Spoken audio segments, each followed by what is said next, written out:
Okay. There. And now we're live. Oh, we're live now? We are live now. Really? People can see us? Yes. Hello, everybody. Well, it'll take a few seconds for it to get through to the Wikibee, but... Oh, well, welcome to Wikibee session 21. Working with Unity for J to help Julian Assange. And it says live stream offline. What? You're live now?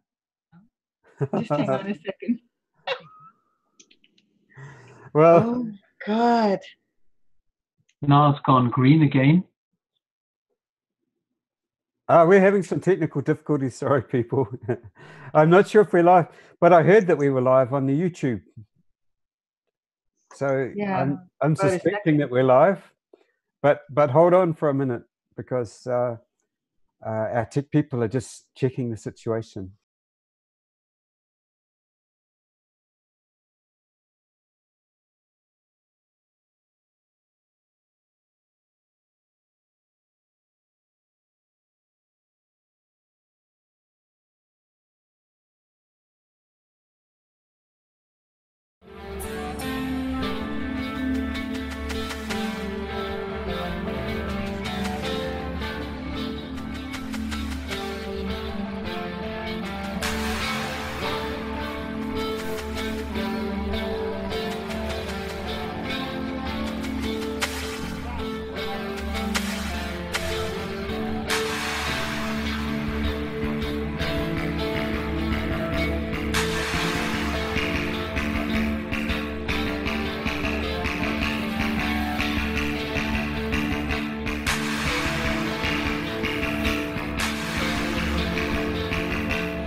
I walk free in the city streets. 2,500 days plus 50 weeks, doing hard time for these WikiLeaks, trying to bring the truth out. Man, it only gets you heat, and then they gag you. You don't get to speak, and when you get the leak, they try to hit delete.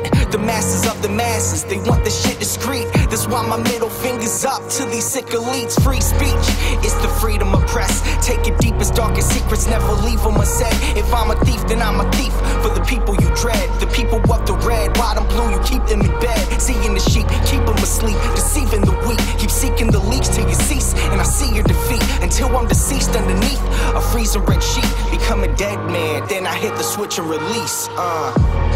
When Goldman Sachs is your creditor, you kill the messenger. Stories axed by the editor, you kill the messenger. Pay to play on the regular, you kill the messenger. Need to silence any questioners, you kill the messenger. And outside my window a figure quickly creeps. They dark as night like some motherfucking chimney sweeps. Whiskey with my Mickey keeps, dying in my kidneys weak. Silence of my risky tweets is what the grand jury seeks. I'm wanting peace, like 7 years. Now rest in peace, like 7 years under threat. Cause I've released 7 vaults, they upset. They ended the rape sentence, but the US still insists to rest. I guess it's a sin to take the truth and disseminate. MLK to Gandhi, take aim and eliminate. And I don't say I'm great, just wanna say what's fake. But if they kill me, a million others will take my place. The CIA's post like a knife the sharpest. All hypocrisy, lies, and heartless. They want to stop me, my life, make my heart quit. Cause democracy dies in the darkness. When Goldman Sachs is your creditor, you kill the messenger. Stories axed by the editor, you kill the messenger. Pay to play on the regular, you kill the messenger. Need to silence any questioners, you kill the messenger. When the vote count is irregular, kill the messenger. You caught spying on a senator, you kill the messenger. Removing voters from the register, you kill the messenger. Need to silence any questioners, you kill the messenger.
In my dreams, I walk free in the city streets. 2,500 days plus 50 weeks. Doing hard time for these WikiLeaks. Trying to bring the truth out, man, it only gets you weak. And then they gag you, you don't get to speak. And when you get the leak, they try to hit the leak. The masters of the masses, they want this shit to street. That's why my middle finger's up to these sick elites. Playing on the regular, you kill the messenger. Free speech is the freedom of press. Take your deepest, darkest secrets, never leave them unsaid. If I'm a thief, then I'm a thief for the people you dread. The people want the red, while the blue you keep them in bed. Seeking the sheep, keep them asleep, deceiving the weak. Keep seeking the leech till you cease, and I see your defeat. Until I'm deceased underneath a freezer red sheet. Become a dead man, then I hit the switch and release.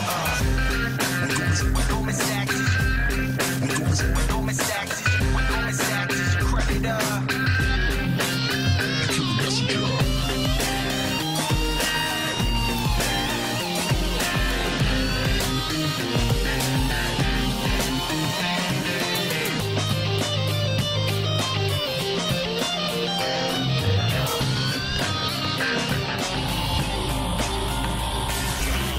Outside my window, a figure quickly creeps. They dark as night, like some motherfucking chimney sweeps. Whiskey with my Mickey keeps, dying in my kidneys weak. Silence of my risky tweets is what the grand jury seeks. I'm wanting peace, like 7 years in Tibet.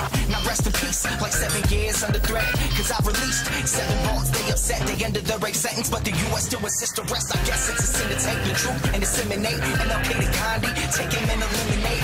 And I don't say I'm great, just wanna say what's fake. But if they kill me, a million others will take my place. The CIA's post like a knife the sharpest. All hypocrisy, lies, and heartless. They want to stop me, my life, make my heart quit. Cause democracy dies in the darkness. Cause democracy dies in the darkness. You kill the messenger. You kill the messenger. Democracy dies in the darkness.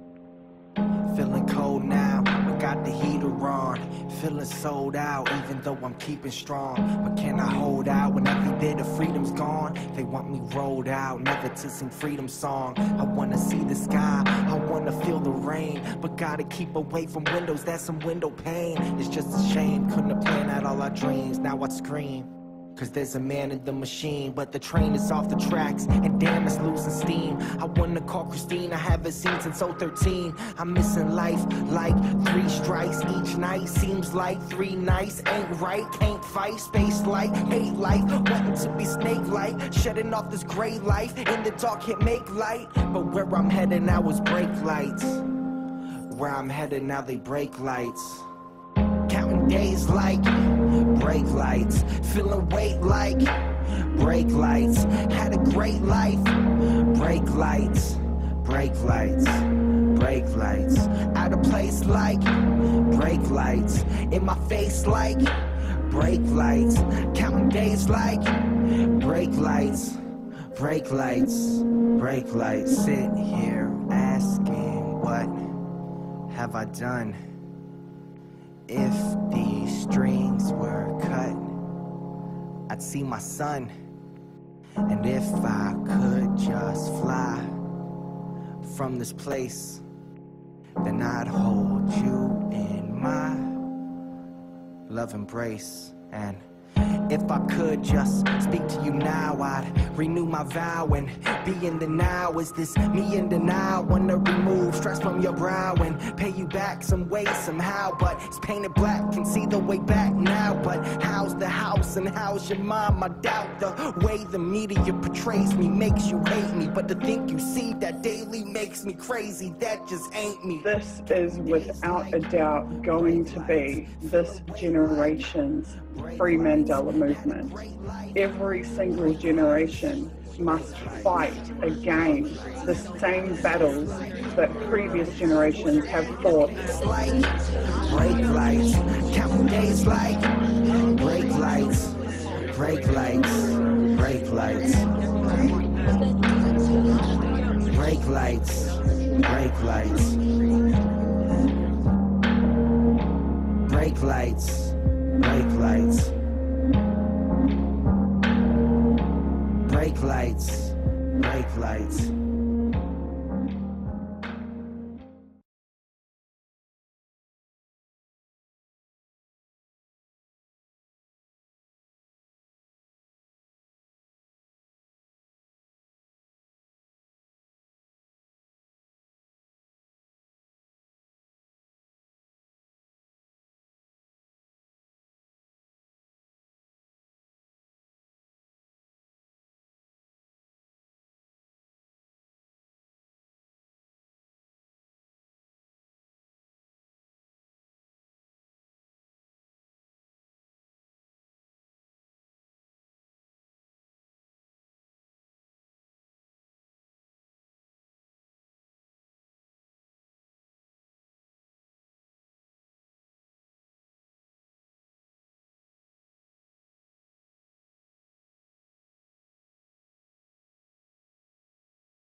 Okay, so I've got desktop audio switched on.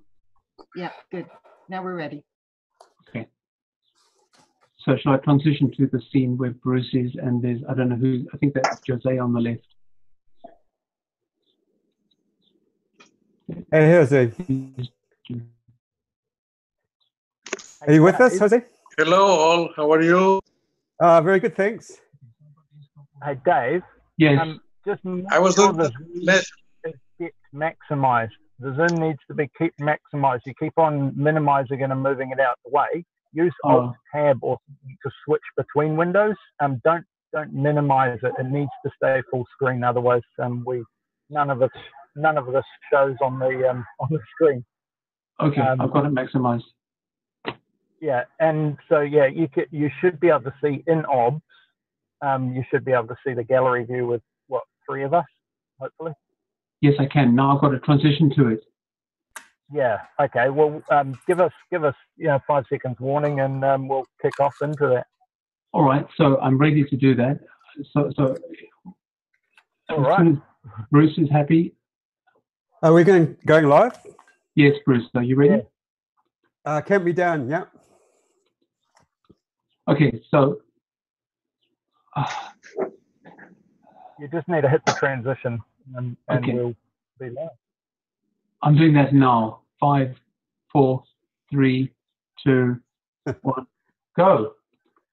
Welcome, everyone, to WikiBees number 21. We've had a few technical difficulties, as is usual. We're still finding our feet and making our way around, but hopefully you're all watching us, and the stream is good quality. We've switched to 20 frames a second and a 2-second keyframe interview. So we should be a good quality stream on both the YouTube and the Periscope. And I'm joined here by Jose and Bruce and Kitty, and we've got a few helpers in the background as well. So it's fantastic to have you all along for another session of WikiBees. And so tell us, Bruce, what's on the agenda today?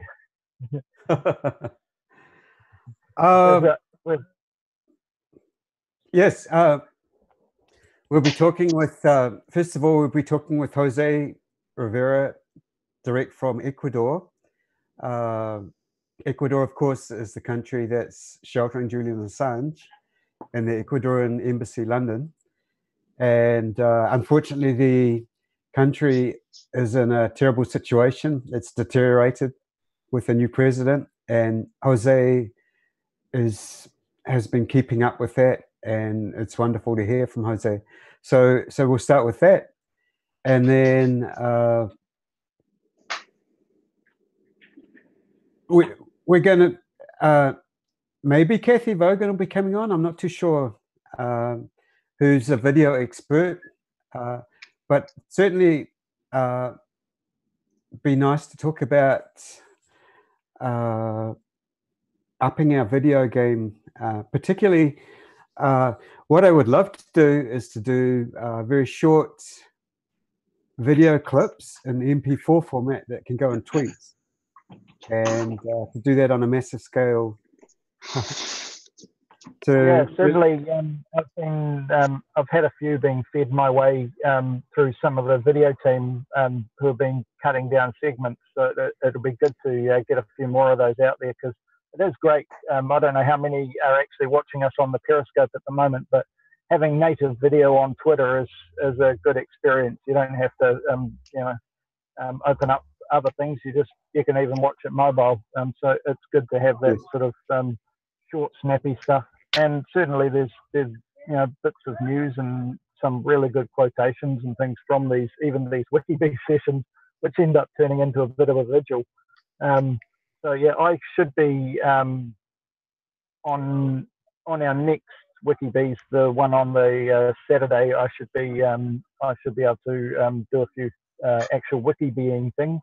I know, Bruce, you've been working on some flyers. Oh yeah.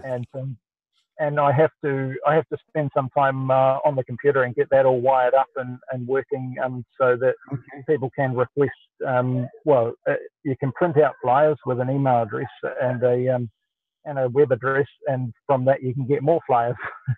That's this yeah, thing here, like actually. you've got on the wall behind you. Yeah, that's the one. So yeah, we need to get that that up and working. So that's one of the things on my WikiBees on list I want to do and get done.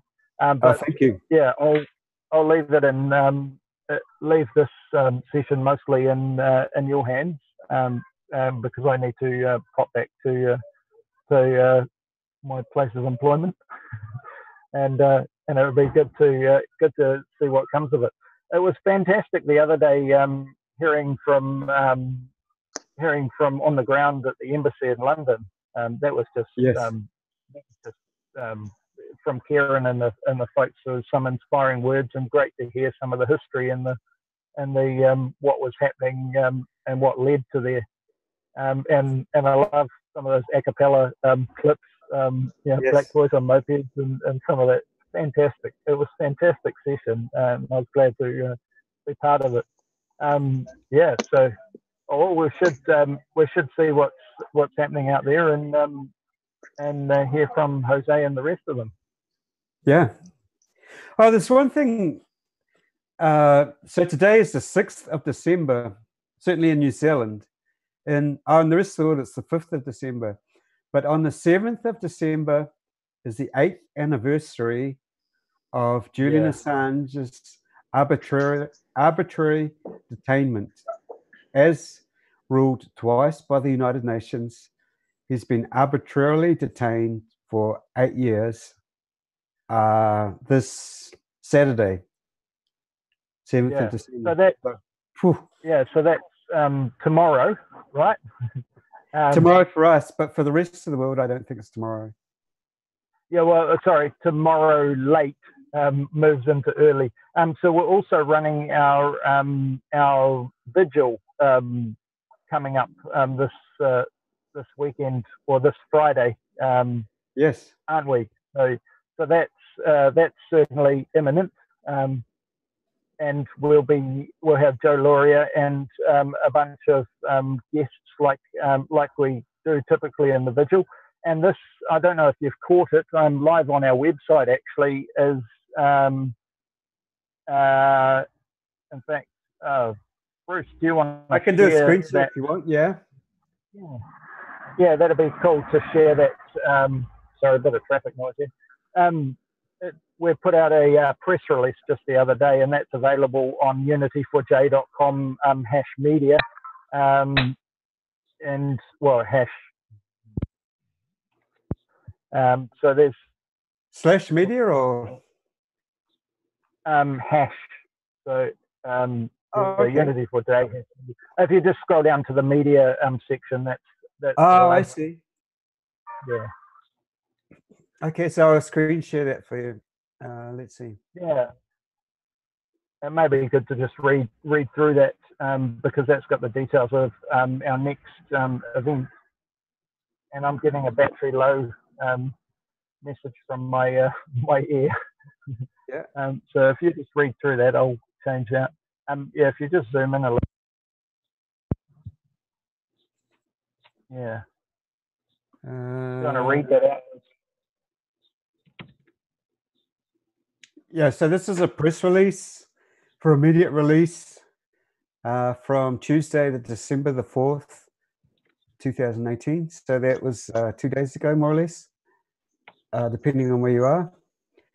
And Unity4J announces weekly online vigils in response to escalating threats to Julian Assange. So we've been doing vigils once a month, and due to the escalating threats, it's changing to once a week. And the first one is this Friday, the 7th of December, 8th anniversary of the 8th anniversary of Julian Assange's beginning of his arbitrary detainment. So I just read the long suspected indictment against WikiLeaks publisher Julian Assange by the United States for his journalistic activities has finally come to light. That was about 2.5 weeks ago, I think, or 3 weeks ago. And now many mainstream journalists are waking up to the inherent dangers to press freedom that accompany his ongoing persecution.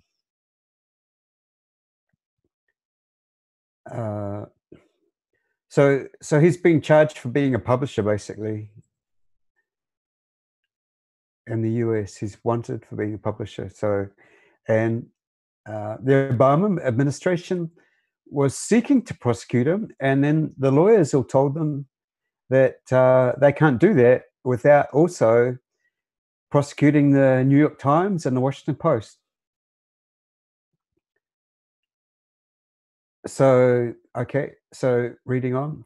Despite this, state-level pressure on the Ecuadorian government, that refers to the US mainly, I think, to drive him out of its embassy in London continues. Thus, the Unity for J movement is increasing the frequency of its online vigils.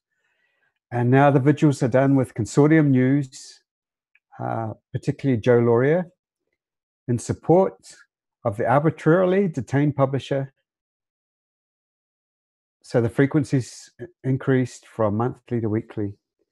And the vigils will be every Friday from 8 p.m. to 11 p.m. Eastern Time, New York time, or hosted by Joe Lauria, Editor-in-Chief of Consortium News, starting this Friday, December the 7th.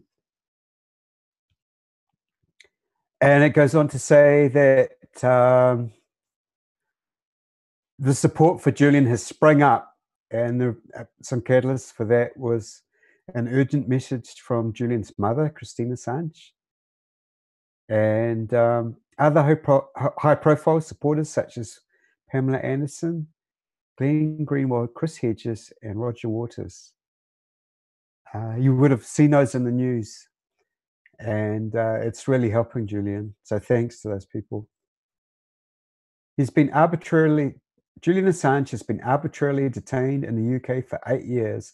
Will be exactly 8 years on the next vigil Friday. 6 of which he has spent as a political refugee in Ecuador's embassy in London. That's where he is now. This is what I was saying before. The United Nations Working Group on Arbitrary Detention has ruled that he should be immediately freed and compensated. Twice, they ruled that, twice. And the Inter-American Court of Human Rights has ruled that the UK must facilitate safe passage for him.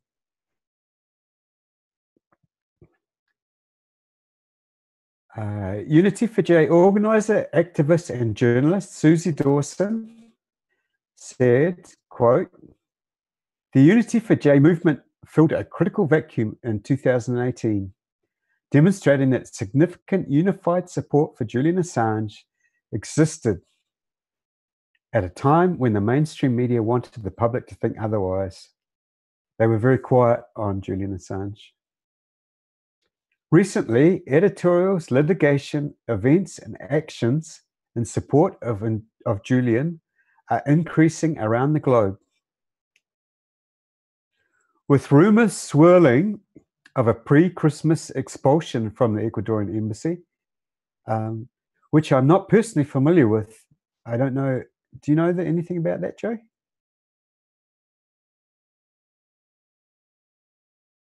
Well, certainly that's been the hints and the rumours, and everything seems to be building up towards something might be happening. And yes, we've had emergencies where it looked like it was going to happen that week, and they've pulled back again. So I think as long as we keep our voice up, it might not happen before Christmas. So yeah, certainly that's where the next paragraph comes in, that it's more important than ever to defend Julian and WikiLeaks. Yeah. So I think our voices certainly do help. Yeah. If there is a popular outcry, certainly it's not going to happen, right? Yes. So last paragraph. Unity for J is a global mass movement in solidarity with Julian Assange, created in response to Ecuador's gagging of the publisher. that was at the end of March this year. Unity for J has been endorsed by more than 50 high-profile activists, journalists, celebrities, academics, and former US intelligence officials. Excuse me. I've got a bit of a tickle today. Excuse me, people, if that intervenes from time to time. So these high-profile activists include Chris Hedges, the journalist, Jimmy Dore, the comedian activist, Ray McGovern, and Bill Binney from the intelligence community, and the grandfather of all whistleblowers, Daniel Ellsberg of the Pentagon Papers, a legend. Spread the word. It's fantastic to have those, well, high-profile activists, journalists, celebrities, academics, and the like on our vigils. And certainly we should see some reasonably high-profile names in the upcoming vigil as well. Wikibees is about the Unity for J supporters and people on the ground, sort of showing what we're up to and what we're doing. But it's certainly great when some of these more high-profile figures and people with a greater reach and a greater voice, and over 50 of them. And you can see that on unityforj.com under our participant section. All the people that have participated in our vigils, and all of them have signed up and said, hey, we're going to stand in solidarity, we're going to stand in unity with Julian. Yes. So yeah, that's good stuff. Yes. And it goes on with a contact list. So the important thing is you can see that for yourself by going to unityforj.com and just using the hashtag. What was the hashtag again, Joe?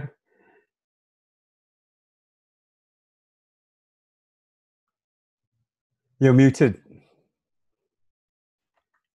Actually, you can just go to unityforj.com, which is this site, and you just scroll down it, right? Yep, that's the way. Scheduled event line. You go to media. Yep. Oh, yeah. Go to media and press on the latest. Click on the latest press release. Great. And certainly, I think people have tweeted that out as well. So certainly Susie has. So check it out. Check it out if you need to read it again. Yes. Yeah, it's been tweeted out on Twitter as well, on our Twitter account. Yes. Yes. All right. I would like to move on to Jose in Ecuador, if that's okay. Oh, excuse me. This might be a problem today. I don't know. I've got a real tickle in my throat. You've been waiting for over an hour, Jose. It's fantastic to have you aboard, and thank you for living through our technical issues and all the things. We will get this a bit more polished and a bit more thing. It's just it can be a bit difficult getting it all together on mobile. I can imagine. Yes. Anyway, fantastic. Bruce, carry on. Yeah, so Jose, it's always wonderful to have you from Ecuador. Should we start from the start with the basic introduction that we try to do every time of someone who's not familiar with the situation in Ecuador? Yes, in 2017, Lenín Moreno and Jorge Glass won the elections and for Ecuador, and the presidential inauguration was on the 24th of May, 2017. Okay. And a few months later, Lenín Moreno sent to jail his vice president, Glass. Wow. And replaced Vice President Glass with Maria Vicuña. Yes. And then Glass was convicted to 6 years of prison with no evidence whatsoever. So he was moved recently to a high security prison, and Vice President Glass decided to go on a hunger strike. And now they are going to move him again. That's what we are here this December.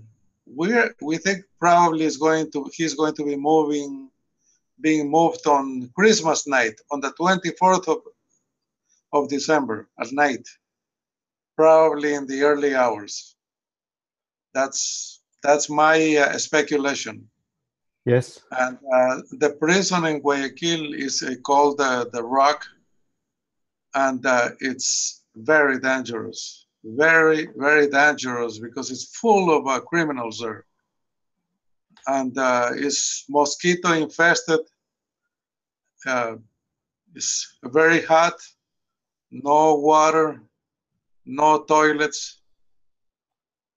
So it's quite it's obvious that Lenin Moreno wants to kill Glass, Vice President Vice Glass. President, former Yeah, Vice President, yes. Yeah, I just learned today that some time ago there were some threats to Glass life from the jail. Because you see, at the jail, the corruption of the jail officers is very high, and a lot of the inmates at the jail have cell phones. Yes. They have drugs. They have everything. So, yeah. And so I'd say, yes. So, the new president of about 18 months, Lenin Moreno, is doing something crazy with his vice president, but that's just part of the story, isn't it? He's right. Yes. Well, how would you characterize him? Well, he's a selfish, fascist, person. He doesn't care for the life of anybody. Because so how did he get elected? Well, he fooled us all, because he was the vice president for Rafael Correa for 10 years, and there was never even a sign of anything that Lenin Moreno was suspicious in any way, Nothing. So, no worse, nothing. So Rafael Correa was very popular, and on the left, really, wasn't he? And he's the one who granted asylum to Julian Assange in June of 2012, when the US was after him, and he was in big trouble. So, so the new president basically got himself elected on false pretenses, on a platform that he's doing the opposite of. Is that correct? Yes. Yeah. He won because of our votes. If we hadn't voted for him, he wouldn't have won. Yes. And the relevance, of course, to Julian Assange, as the previous president was a big supporter of Julian Assange. He gave him asylum. They also did an interview, which was a fantastic interview. Yes. So there was obviously strong mutual respect between them. But the new president is a different story. The new president doesn't like Julian Assange. He's described him as a stone in his shoe, a leftover from, well, not his words, but he thinks he's a leftover from the Correa administration. And and all signs are that he wants to hand him over to the United States government. Particularly, yes, exactly. Particularly the intelligence agencies, who who are really the ones who want Julian Assange, aren't they? Yes. So you know, going back to the scandal of the false news by the Guardian that there was a meeting between Manafort and Lenin Moreno, that the Guardian falsely said that they talked about Assange, and which is well, I shouldn't have said falsely because they did talk about Assange. I was referring to something else.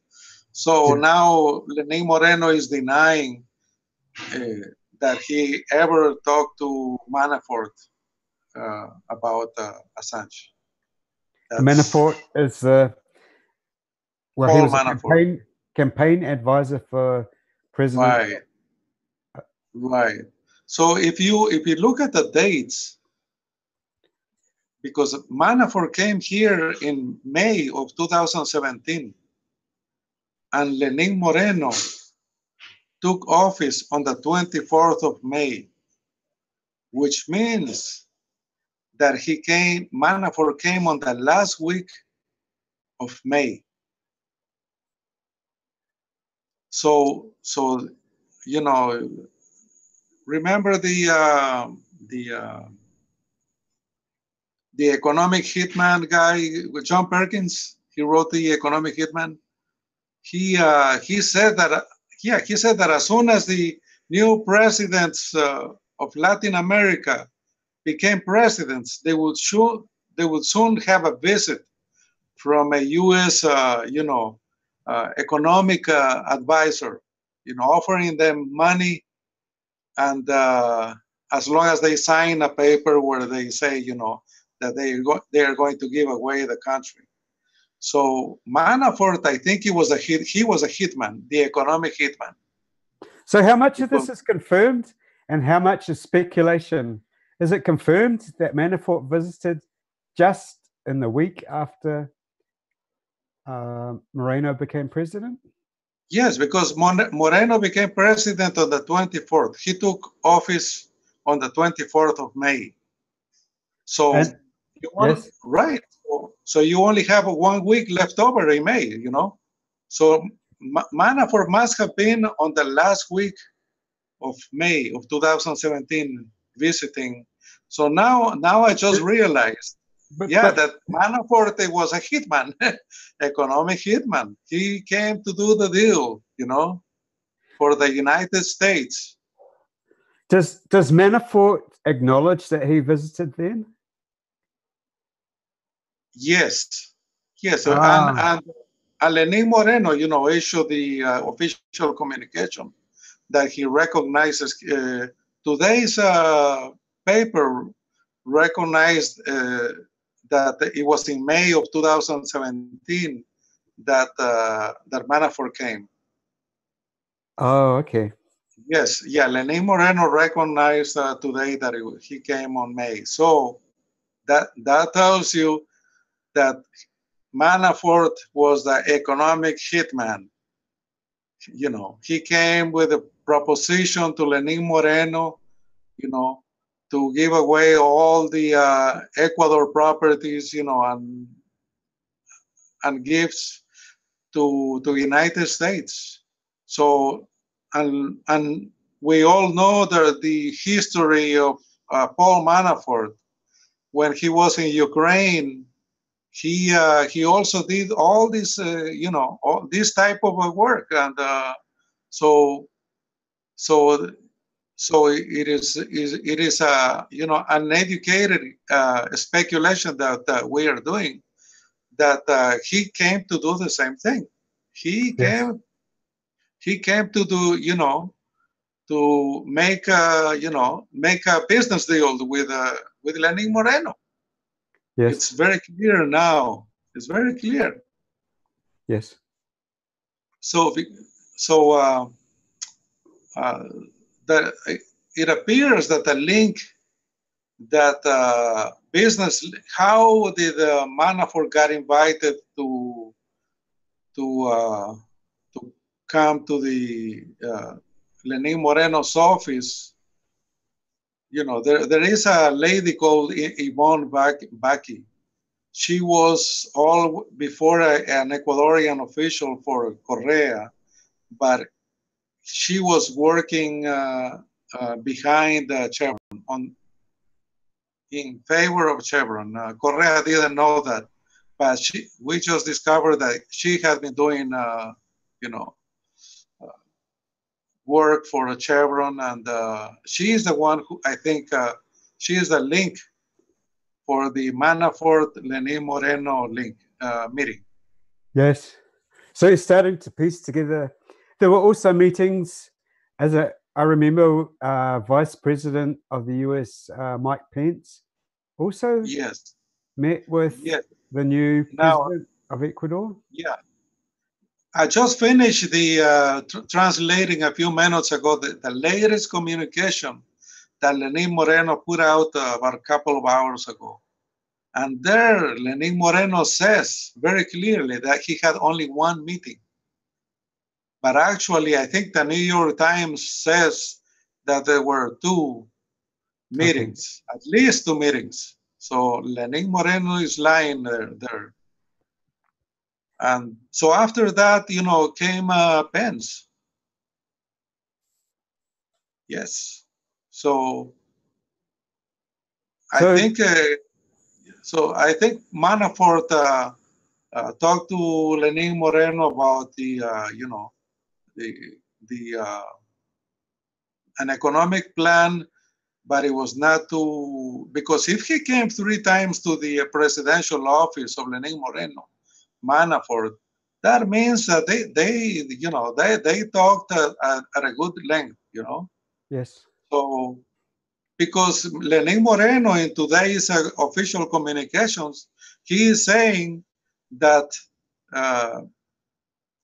they just talked about a business investment proposition that the Chinese firms were making, but he told them right away that he couldn't sell them what they wanted because it was unconstitutional. So is this in your tweets? Is this in your tweets? No, this is the latest communication. I just finished translating it. Yeah, but that's what it says. He just talked about that, and he told them that he couldn't sell them, the electrical companies and everything. So that talk, according to Lenin, couldn't have lasted for half an hour, Yes. But you see, the international media says that Manafort was at least 2 times, had 2 meetings with Lenin Moreno. So Lenin Moreno is lying. I think they had a long talk. Yes. So as background for people, it's very true that the new Ecuadorian president, Lenin Moreno, is strongly influenced by the US. Yes. And other evidence of that is that he, I think, allowed the CIA or the military back on a big military base in Ecuador. That the previous he opened the airport for one surveillance plane that the United States is sending to the city of Guayaquil, to the airport of the city of Guayaquil. So that's just that's just the beginning, I think. And they also opened an office of security with a security agreement. The United States opened an office in Quito. Yes. So I am sure they they brought a lot of officers of different type. So yes. So it's they are hiding it, but most of us know that that office is just is just the tip of the iceberg, Yes. So so following the history, so Glass is in danger. Vice President Glass is in danger now, and unfortunately, the vice president that Lenín Moreno chose, Maria Vicuña, just resigned yesterday because of corruption. Oh. Yes. So she was holding on, wasn't she? Yes, yes. But you see, the whole campaign of persecution done by Lenín Moreno since he started his government was based on corruption. All the legal accusations in court that he has done to all ex-officials of Rafael Correa are based on corruption charges. Yes. But we all knew that they were just bogus charges to put him in jail. So now Lenín Moreno is in big problems because he chose a corrupt vice president. And we have been, we have been denouncing her for several months already, and there was never an investigation. So you accept that she is corrupt? Yes. So, but this in just a week, Lenín Moreno also, we showed evidence that Lenín Moreno is also corrupt. He received a gift from an investor. So now he cannot use corruption as his main, mode of campaign, Yes. Because he is corrupt too. So the interior minister came out on TV to say that those living room furnitures that Lenín Moreno received as a gift from an investor were just from a friend, So, and they left it at that. There's no investigation ongoing. So that's, and also there is a rumor, I can see it here in English because Ecuadorians are not listening. There is a rumor that something is going to happen at the end of December. That Lenín Moreno is probably going to escape to Europe or the United States. We don't know that. So that's where the danger comes for Assange and Glass. That's where the real danger comes, because if he is replaced by the right wingers, believe me, Assange is going to be in real problems. So yes, I'm having a little bit of trouble sorting out the political landscape of Ecuador because Correa was so popular. Yes. And he was a left-wing president. Yes. A nationalist also. Yes. So has his support base just crumbled? Who, Correa's or Lenín Moreno? Correa's? No, it's as strong as ever. But we are blocked by Lenín Moreno to form a political party.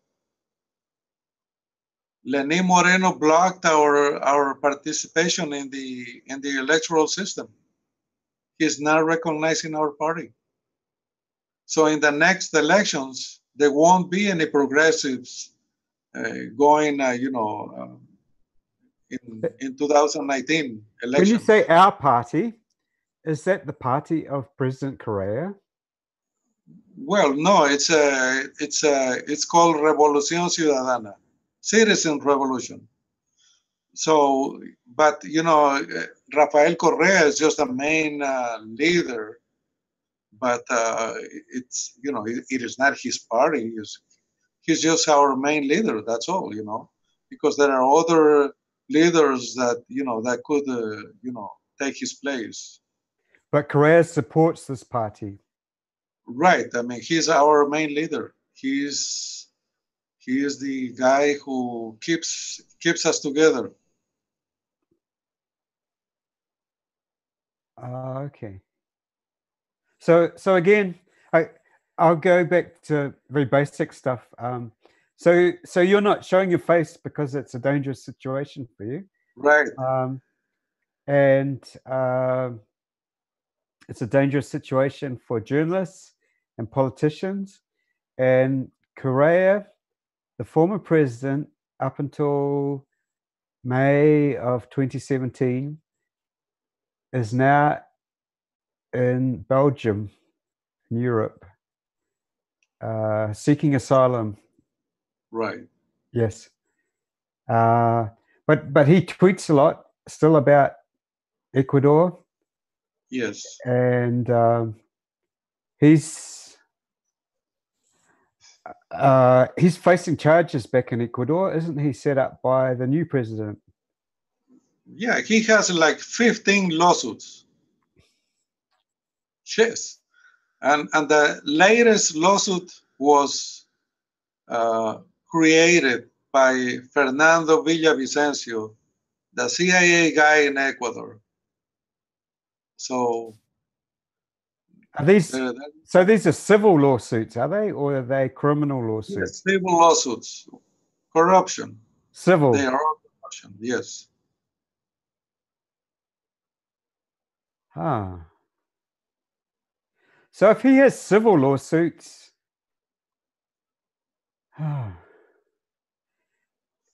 he's not going to be arrested for a civil lawsuit if he comes back to.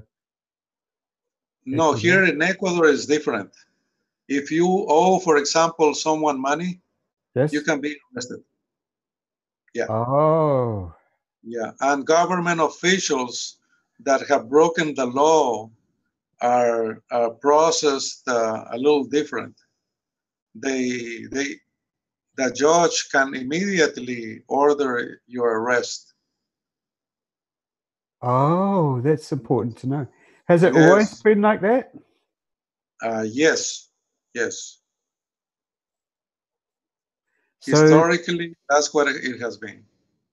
Oh yes. So you're familiar with in the Western system? I'm from New Zealand.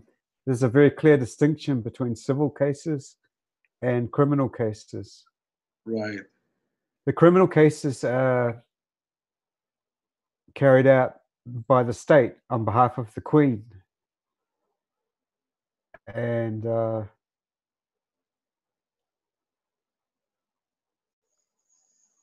yeah, in New Zealand, a judge, I don't think, can send you to prison on the basis of a civil case.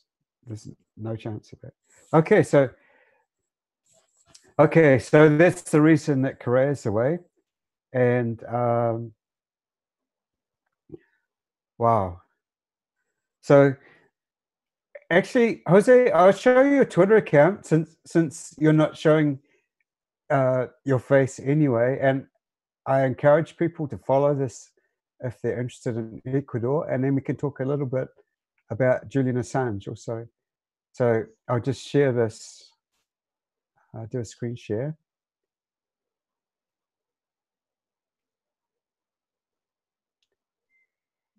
So this is your account, SIGUEM, and in Ecuador.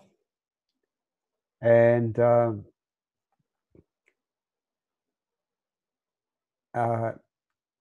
you tweet a lot of political issues, and I'll just show you. You can see this, I suppose. Your latest tweet: 46 days of hunger strike by Jorge Glass. You talked about him a bit before. Oh, this is the name of the new prison that you were talking about, I think. I'll just translate this tweet. Lenin wants to kill Glass. They report that Glass suffered fainting and cardiac arrhythmia in the prison, I suppose. He can no longer walk. You already reported this on the previous vigil, like 4 days ago, I think. Yes. So I'm wondering if we're getting the whole story. That, I mean, is he still alive? Yes. Well, remember that about a month and a half ago, he was taken to the hospital, and he was fed there, you know, intravenously, so with an IV. So the hunger strike starts a month and a half ago, almost. So there you have it. Yes, yes. And I have started also my my attacks on Fernando Villavicencio, the CIA guy. He has started an intense campaign of you know, of public relations. He wants to look good to the Ecuadorian people, but I'm on top of him now. So he's a prominent figure in Ecuador? Yes, because he, you know, the media made him prominent. No, nobody ever questioned that his false evidence, you know. How long ago did he become prominent? Oh, he's been attacking Rafael Correa since he started, like more than 10 years ago. And Rafael Correa became president in 2010? 2006. 2006. Oh, 2006. Okay. Yeah, around 2006, yes. And okay, just trying to understand, and also going through your Twitter feed. Oh, so I'll show this clip because it's quite interesting. Yes. That was. Oh, I think I have to stop share and start share again. That's. So that I can hear the sound. Yeah, that was Lenin Moreno's visit to Mexican president's inauguration day. Yes. What do you think of the new Mexican president? What was that? What do you think of the new Mexican president? I heard all his speech. Yes. And he's very similar to Rafael Correa. Excellent. Yes. Oh yes, he's very similar. Yes, it's amazing. I mean, in the Americas, I mean, the changes in politics are so sudden because Brazil's gone the other way. Yes. And Ecuador's gone the other way. But some hope from Mexico finally. Yes. But you see, Lopez Obrador, he would have been the president a long time ago. But they committed fraud to block him from being the president. Really? Yes. So he was very popular. Oh yes, he was very popular, and finally, the Mexican right wing, could not stop the big wave. You know, it was just too much for them. So. Okay, so at his inauguration, your president, Lenin Moreno, went down to Mexico for the ceremony. I suppose he was obliged to attend. He was invited to them. Yes. And this is the crowd in Mexico. Play it with the sound up. He's in a wheelchair, the new president. Yes, he's just arriving there. So he's just, is this the airport, is that? No, the presidential palace. Oh, the presidential palace. So this is the Mexican presidential palace, and he's outside, and here are the people, and he's been the president of Ecuador for about 19 months by now, 18 months? Yes, around that time, yeah. So this is Moreno. The past president was Correa, who he's turned on, And what do the crowd say? So this is the crowd chanting.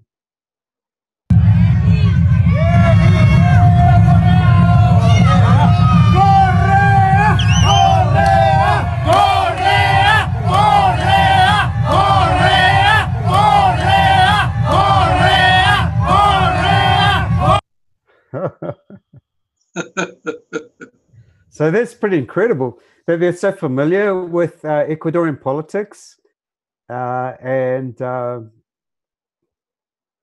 I don't know. These are probably very political people, but and it is saying "Viva Correa, long live Correa," and to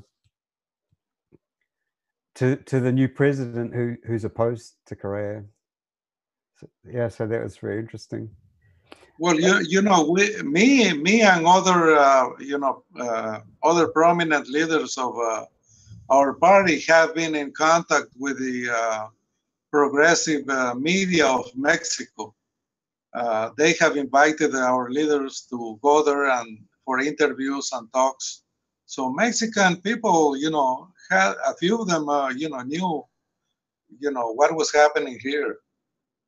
Yes. And they knew with the difference between Correa and Lenin Moreno. So yes.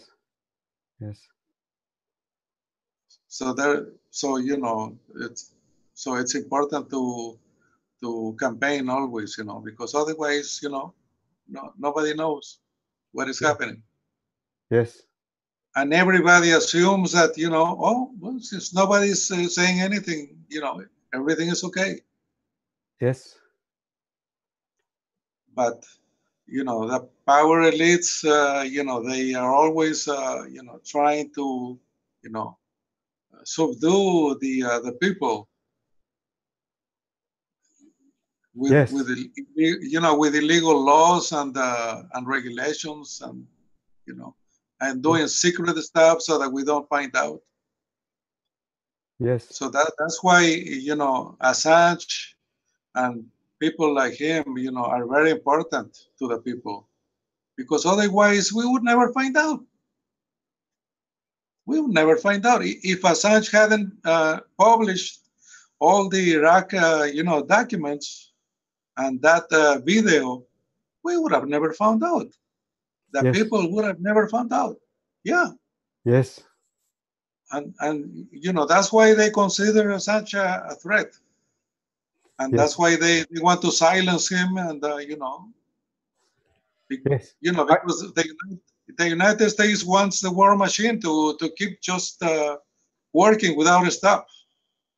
Yeah. So, but in Ecuador, Assange, how well known is Julian Assange in Ecuador? Not too many people know. Yeah. I don't have any statistics.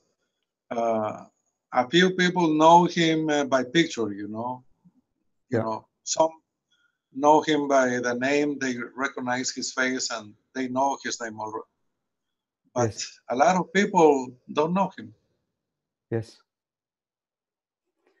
Jose, I'll go back to I'll screen share your tweets again, because you've been tweeting on Julian Assange as well as the other issues you've talked about.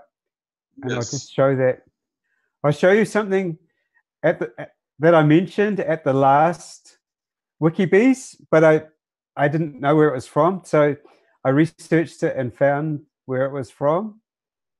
So this is the tweet. It's from WikiLeaks. Can you see it? Yes. So the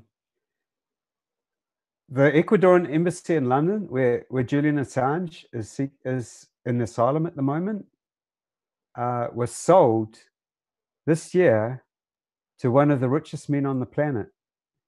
And so this is a scoop from very recent, 30th of November, so just a week ago.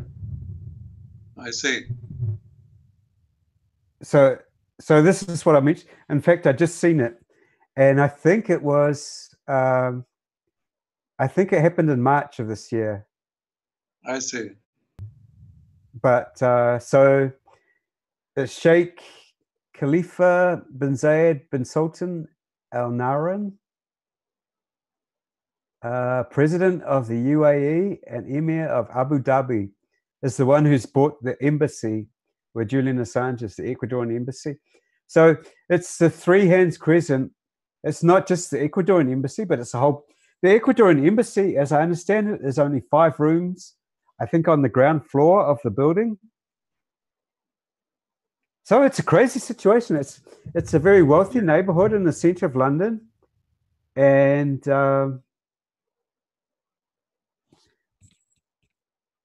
he bought the freehold. I'm not sure what that means. I mean, how many years or anything, of Three Hands Crescent, which houses the embassies of Ecuador and Colombia, for £100,000. And I thought the property prices in London were crazy. So that seems like a very small amount for a multiple-story building in a very wealthy area. Yeah, it was probably is a lease of some type, you know, because a building like that must cost millions of pounds, you know. Yes. Yeah. So it's probably they are holding the lease for, I don't know, several years or a year. Yeah, freehold lease. That's my guess, you know, because it is impossible for a building like that to cost 100,000. Yes. So I don't quite understand it. But so it's a freehold lease, yes. So I don't know what that means in legal terms, but anyway. Well, whoever holds the lease holds the space. So yeah, so that scaffolding must have been ordered by this person then. So I don't know whether the rental agreement that Ecuador has, how long it lasts, you know, after, you know, is it renovated every year, or that would be something good to know. Yes. Yeah. Okay. So I'll show some more of your tweets. These are. This is 29th of November. You've talked about this. This is the Vice President, Jorge Glass. Comrades protested outside the high security prison where he's jailed. Yes. And gee, I hope he lives, but he must be very close to death. Yes. I tweeted. Did you see reading the Fernando Villavicencio's documents I have? Did you see how the Inter-American Human Rights Court they are acting, you know, on the U.S. interests? Because Fernando Villavicencio, when he escaped to the United States, this one, yes, yeah, when Villavicencio escaped to the United States, to Miami, he filed a petition to the Human Rights Court, and in 2 months they approved his petition. And Glass has been waiting for 6 months of the same petition, and still the court has not moved at all. So, you know, so you're talking about this? Yes, that's the one. This is the one. This is the one, right? Right. Yeah. So there you have it. Can you explain it in very simple terms for us? Yes. Fernando Villavicencio escaped in 2014. Can you read the tweet to first Miami, Florida. And Fernando Villavicencio, the CIA guy who made the fake news of The Guardian, he wrote an appeal to the Inter-American Courts of Human Rights in March.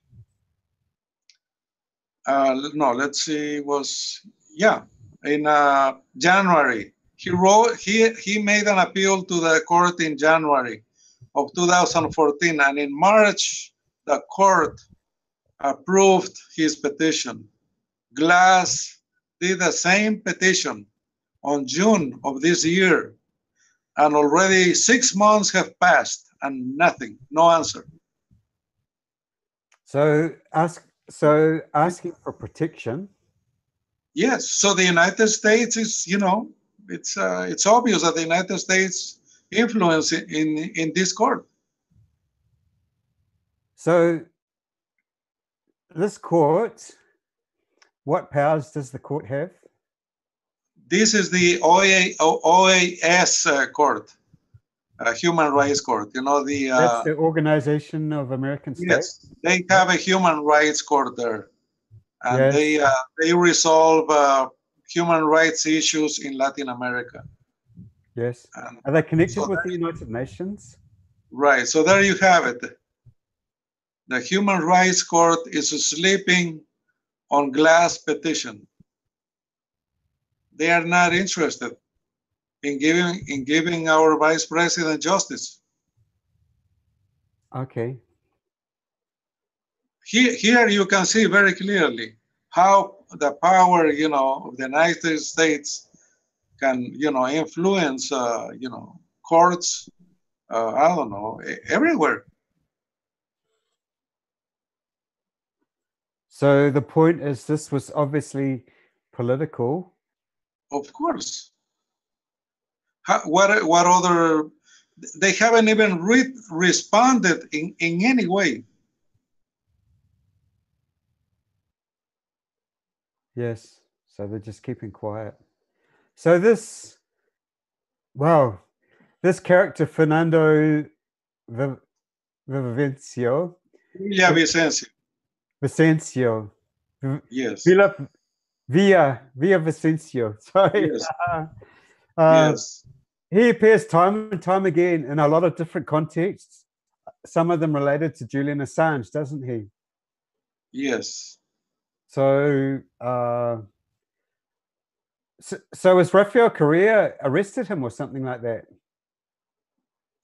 Yes, he had an order of arrest, and when they had a lawsuit because Villavicencio made up some stories and made it public. So yes. Correa, while being president, he sued Villavicencio yes. and won the lawsuit. Yes. So the judge was going to sentence Villavicencio to 7 months in jail.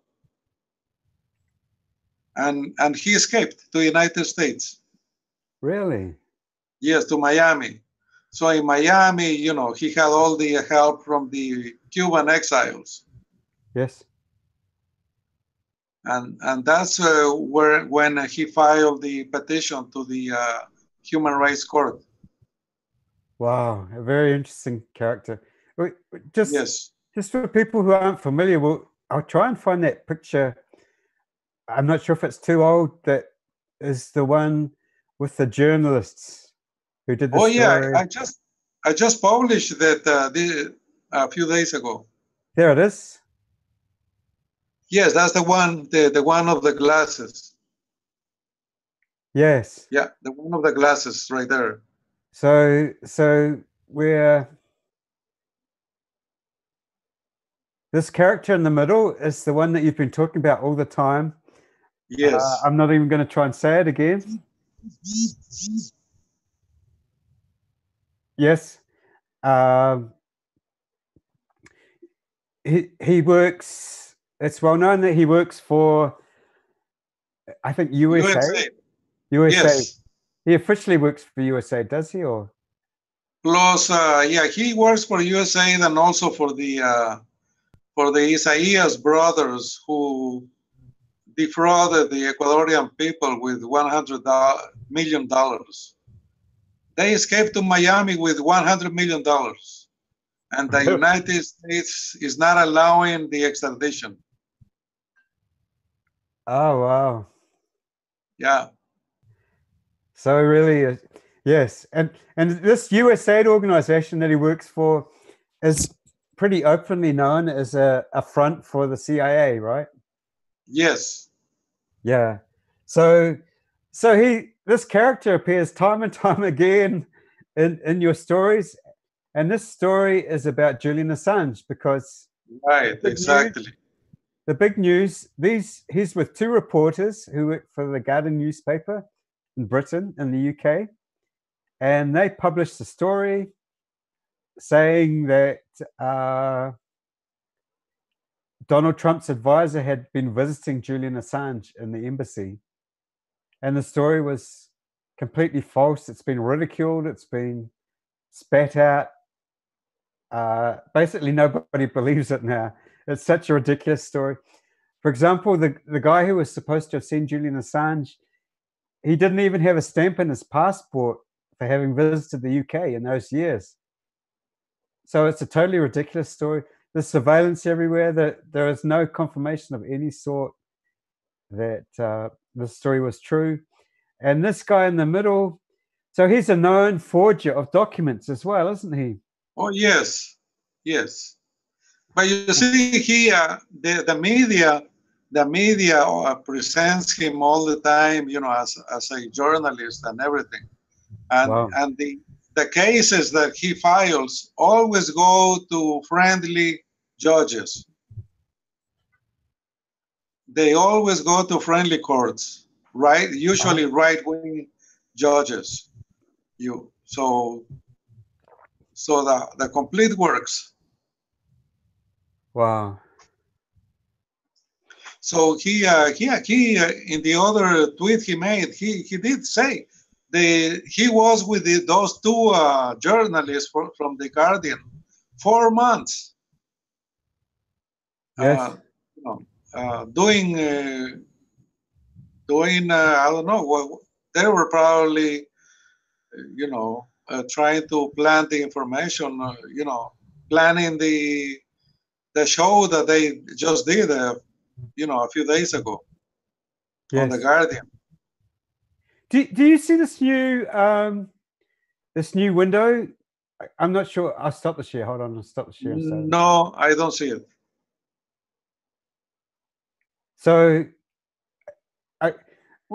we'll talk a little bit about this story since it's come up and it relates to Ecuador.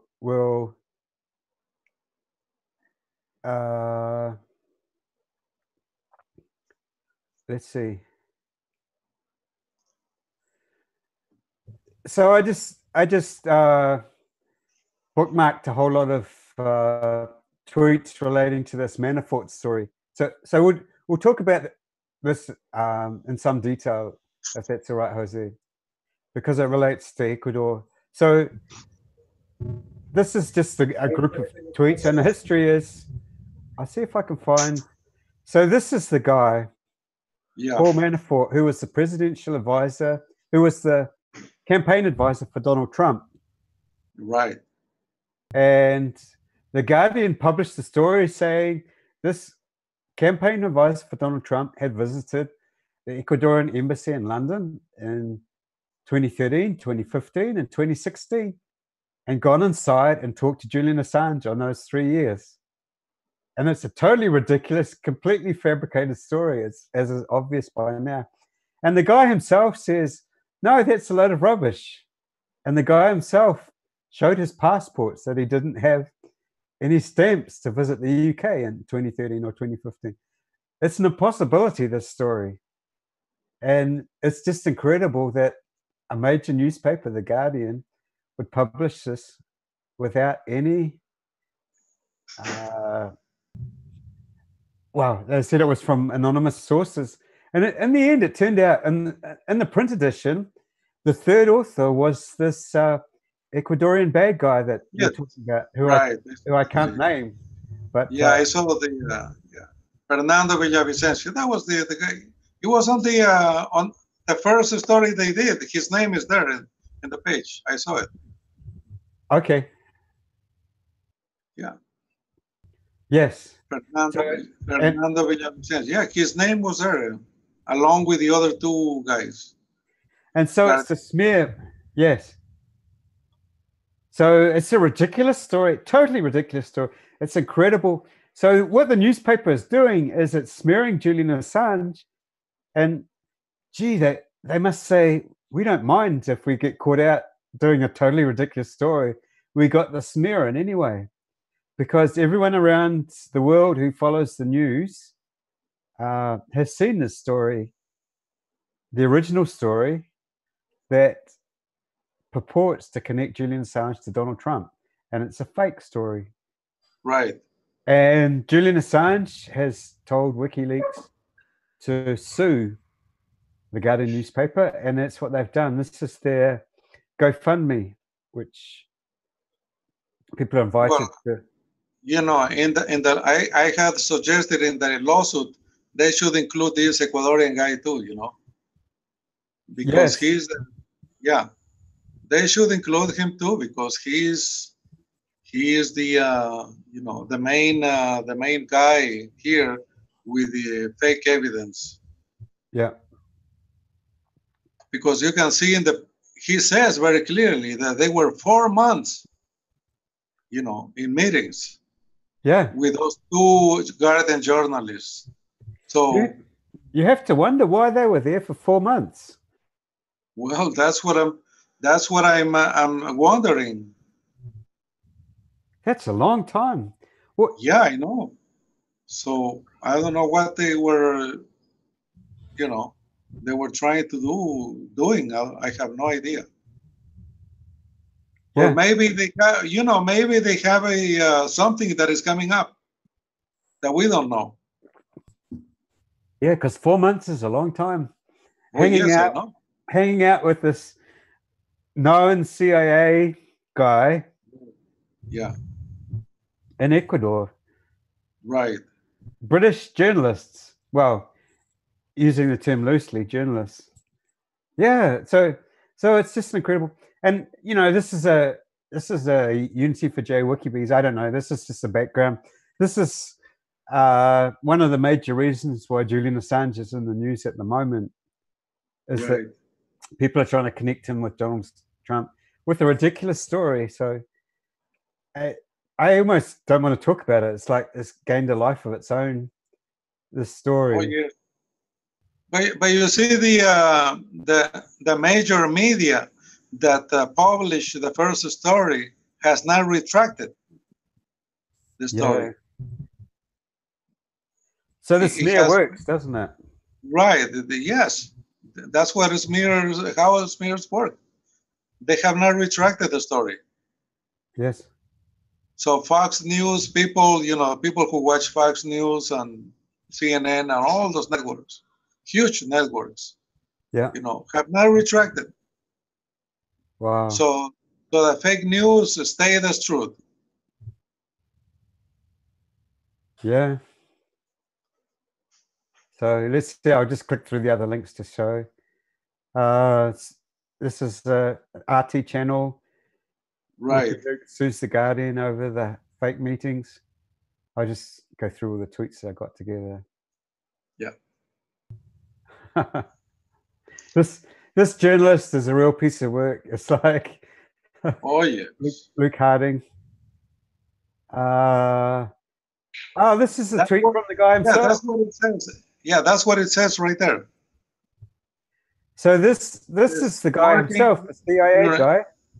Yeah. Hanging out with the 2 Guardian journalists, and this is another journalist, Cristina Solarzano. Do you know That's her? another Ecuadorian. She's being trained to be a good agent. Okay. Yeah.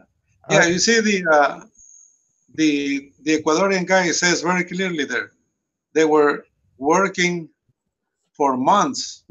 Wow. During the investigation about Assange with our UK colleagues from The Guardian.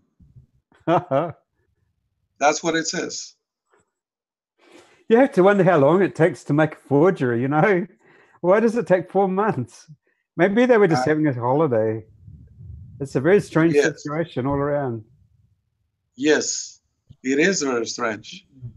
And my question is, can you call yourself a journalist if you accept money to present to the public false, false information? Yes. Yeah. All right. I just want to, I'm conscious that I haven't been checking the YouTube comments, and with the setup, I'm not sure people fled from YouTube, but sorry, that's another issue. See the name, his name, the Ecuadorian name is right there. Yes, there it is. This is that the third author was this guy Villavicencio. Villavicencio. Yes. And the truth about him. Oh, this. Oh, that was an excellent article that I recommend people to read. Through investigation about this guy. Okay, this is about half a year ago, and but it gives a background. So he's. Oh yeah. So if you're interested in background on this guy. Yeah, that's it. You see the guy there? Can you scroll back to the guy with the glasses, sunglasses? This guy, yes. No, that guy. His name is Mario Pazmiño. He is a CIA agent, and he was working for many years for the CIA. And when Correa came into government, they found out about it, and they went to arrest him. And he escaped with a computer that had all the information, and he disappeared for like a month. And I just learned that this guy is now working at the National Assembly. Lenin Moreno gave him a job. Oh. Yep. That's his name, Mario Pazmiño, as a real CIA agent. And he's back in the Ecuadorian government. Yes, he's back in the Ecuadorian government. Wow. He was caught red-handed. He's a retired colonel, I think it is. Yes, Colonel. Yes. It says his name. He was the former head of Army Intelligence. Ah, there you go. The facts explain for themselves. This article doesn't talk about this guy in length, but you see Villavicencio, this guy. There's a group of people that work directly. See that the picture before, lower a little bit more. No, more. Oh, lower than this? This guy? Lower than that. That's the guy. He was a no. That's the other friend of Villavicencio. Not this guy? No, lower, the lower picture. Oh, I'm down lower than I've been before. I don't know. No, there was a bigger picture of a guy there. I'll just go back. Are you watching? I don't know. You maybe have a delay. This guy? What's the name? What's the name of the person? Oh, his name is that's the guy. Gutierrez? He was a president of Ecuador. He's a retired military guy. He did a military coup that removed the president of Ecuador a few years ago, and then he was overthrown within a year because he is the one who signed the agreement with the United States to let the United States set up a military base in the airport Panta. Okay. This is the guy. You see, this guy, he's also a CIA guy. He's along with a group of 7 military officers that they all work for the United States, and he was educated in the school of that the United States has in Taiwan. See, the United States closed the School of the Americas, but now they have a school in Taiwan. It's kind of secret. It's a kind of military school. And he, along with other officers, went to that school. Oh.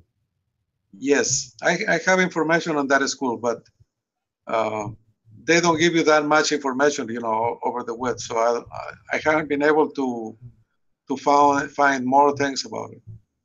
Yeah. So this is another CIA guy, and he was involved in the coup that they tried to overthrow Correa. Remember, a few years back. Oh, okay. Yes. That one was 2010, I think, because there's a photo in here. Yeah, he is the guy behind it. Oh, the 2010 coup. So this is a very detailed article about the CIA. Yeah. Oh yeah. CIA. Actually, if you go even further down, it's got a whole lot of photos of characters.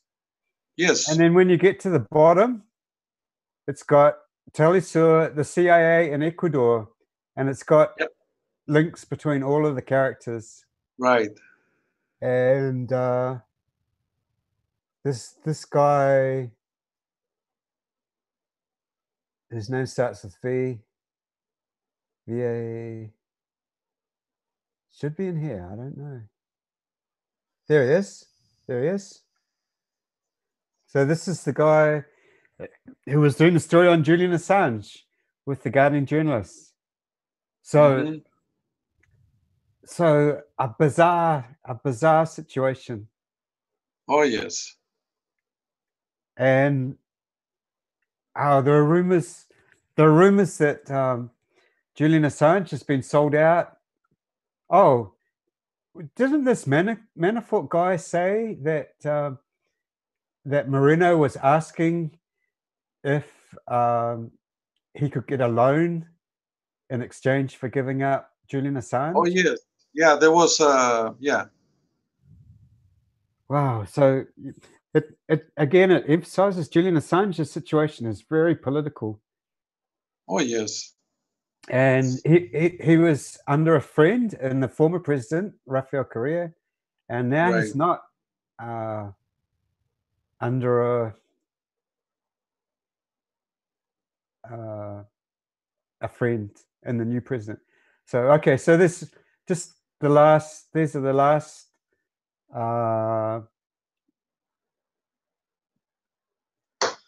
tweets about this Manafort. Okay, so that's enough on the Manafort story. Yeah. So I think I need to go, but I hope that I gave people some information about what's happening in Ecuador. Yeah, thanks very much.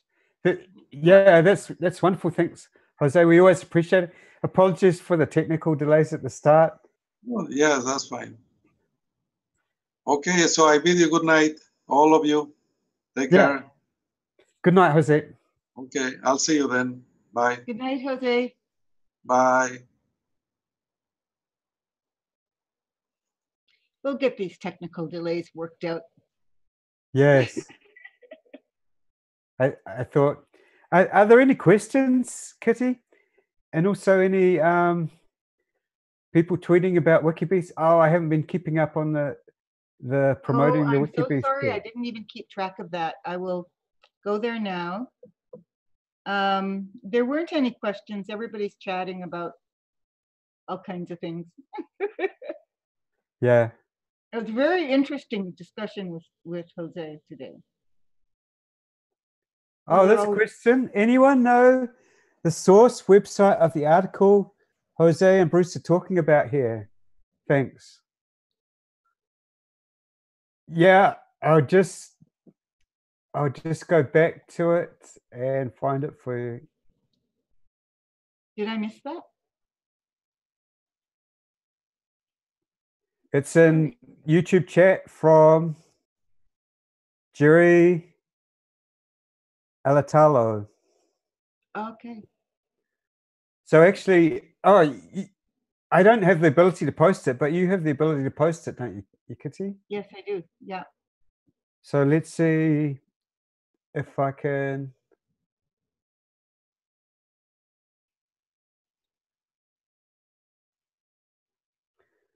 So I know what, I'll pass the link to you in Zoom.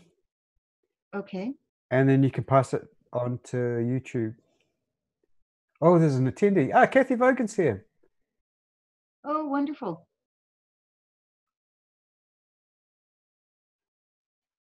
Okay, so Kathy, I'm just posting the link at the moment. Okay, and I will put it into YouTube chat. I'll put it, yeah, and people can see it on YouTube. And also, I'll screen share it again so that people can get another look at it. And what is this, the link for again? This is the link for the CIA influence in Ecuador. This is the article. It's by someone writing under the pseudonym of Jimmy's Llama.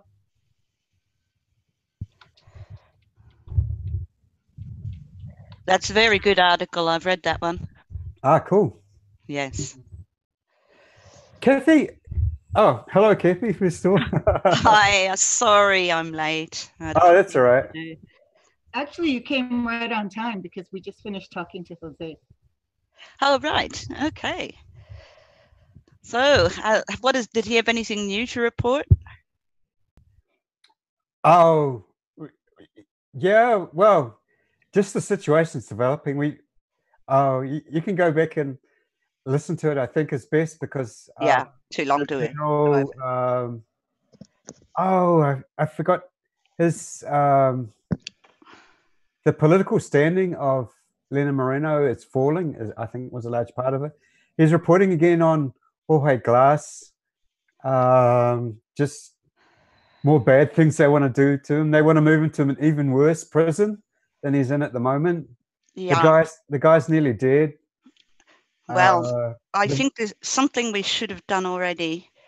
And I just noticed this, and I downloaded his daily picture where he changes the count of number of days. It's in Spanish and it's got Glass's name on it, but you know, this doesn't make the rest of the world very aware. A Spanish speaking audience.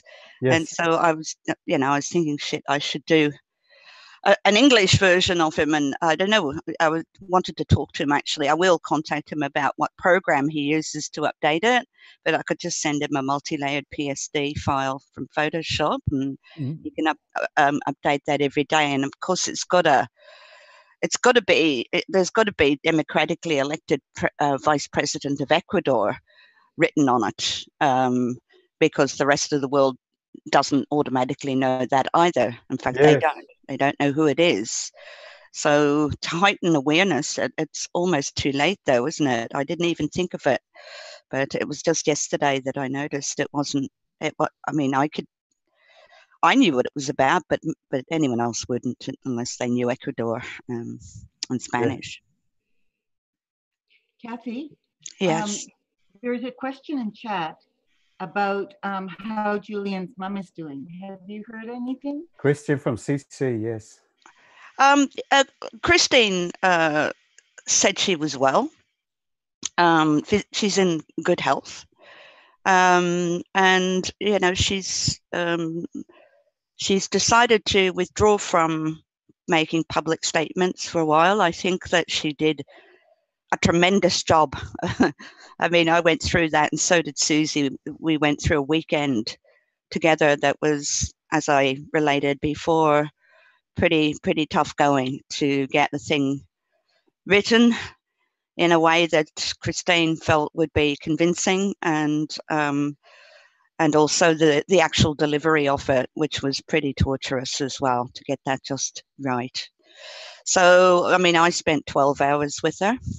And I don't know how long Susie spent, but it was the whole day before, apparently, to get about half of it written. So I think that she really did need to take a break. Yes. And that doesn't mean that she's not still with us and probably keeping an eye on everything. Unfortunately, Susie too has had to kind of look after her family due to dreadful financial circumstances caused by PayPal blocking donations. And they've done it again. They did it to Julian Assange, to WikiLeaks. The extrajudicial financial blockade of WikiLeaks was worldwide. And I even shot a film about it in Australia, where one of the WikiLeaks supporters rang MasterCard and spoke to a guy called David Masters, funny enough, and wanted to know who had ordered the financial blockade. And on the phone, this is a very old man, Andrew Partos, his name was, but credible. You know, we saw him on national television asking questions on Q&A. Very articulate man, very much printed in the letters to the paper. I think he'd had 4,000 something letters printed. So an important member of the community, but he swears to us that David Masters said that it was Julia Gillard and Nicola Roxon. So that was our Prime Minister and our Attorney General who issued the order. CC just wanted to say regarding Christine Assange. Yeah. Good to hear. Please pass on our love and support to her and to Julian, if at all possible. I will. I can send her a message still, but from all of us, yes. I will. Yes, definitely. She's okay. She's okay. You know, there was that moment. One of the things I said to her, because it was so difficult to get that emergency statement out, delivered, born, if you like. And one of the things that I kept saying to drive her on was, it's your moment now, Christine. You know it's your moment, and you have to do this. And she said, yes, I know. So it's our moment. It's very much our moment at the moment, because the movement is powering along. The mods are doing pretty well. We had some little hiccups when it was a bit of a reshuffle in the stream team, but I know that people behind the scenes have been fixing that. It was just a question of basically insufficient bandwidth to assure that continuous stream, and we do apologize. How has the stream been today? Kitty, how's it working today? It's been working better. My modem is not available for 2 weeks, unfortunately, because they don't have it in stock. So we're running off David's PC today. Right. And we had a few little, technical things we had to work out at the beginning. Yeah. But it's running perfectly now. And there's no buffering or sound issues or anything. So. That's fabulous. That's really great. So it looks like we're going to be fine for the vigil. Absolutely. Yeah. The only technical issues are really that we're still figuring some things out in terms of, the configurations, and David and I are both learning the software. So we are relying heavily on Joe. Yeah, I've been trying to keep it all working and get it all going. So yeah, at the moment we're conservatively running at 20 frames a second, and that we should be able to improve on that. So you shouldn't get this sort of stuttering video that's been happening. And we'll get there, and certainly should be there for the vigil as well. So yeah, we'll improve things, and we'll probably even have a backup and redundancy by the time of the vigil. Joe, you look like a bit of a gilet jaune today, except it's orange instead of yellow. I've just been learning, reading, because I speak French as well as English, so I've been looking at a lot of programs and commentary on what's happening in France at the moment, and something quite exciting is happening this Saturday. and that is that the gilets jaunes, or yellow, they're sort of a high vis jackets. Every motorist in France is required to carry one of those in their car. Did you know that? So that's why they've put on these high vis jackets, and everyone seems to have one. But what they're doing on Saturday is they are merging with the climate movement. And so they're going to march in solidarity with, it's a climate march this Saturday for the climate. And we were talking, we've been talking off the air about doing a segment of Vigil in French with one of our people. I don't really know if I should mention his username in Discord, but certainly been a long time supporter, publisher, independent publisher and supporter of Julian Assange in France. And I've also sent an invitation to Jeremy Zimmerman, who is one of the part of the cypherpunk movement and appears in Julian's The World Tomorrow. So, I think that is one of the keys.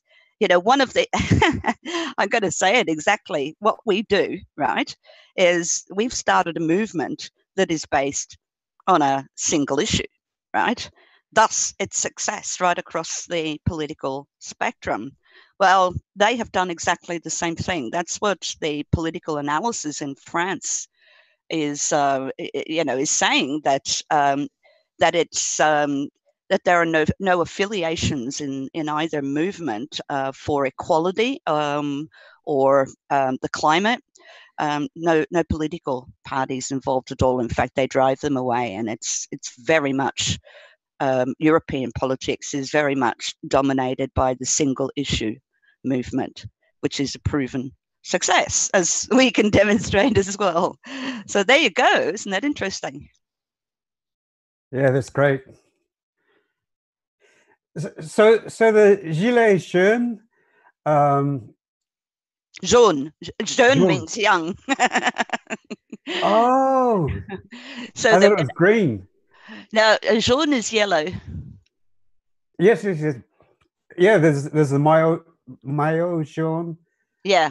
For the Tour de France is the that's right, the yellow shirt. Yeah. Yes. I used to live in France. I speak a little French. Not like you though, but no, I lived there for a very, very long time, and I'd spoken it for 8 years before I went there. So 22 years of speaking French.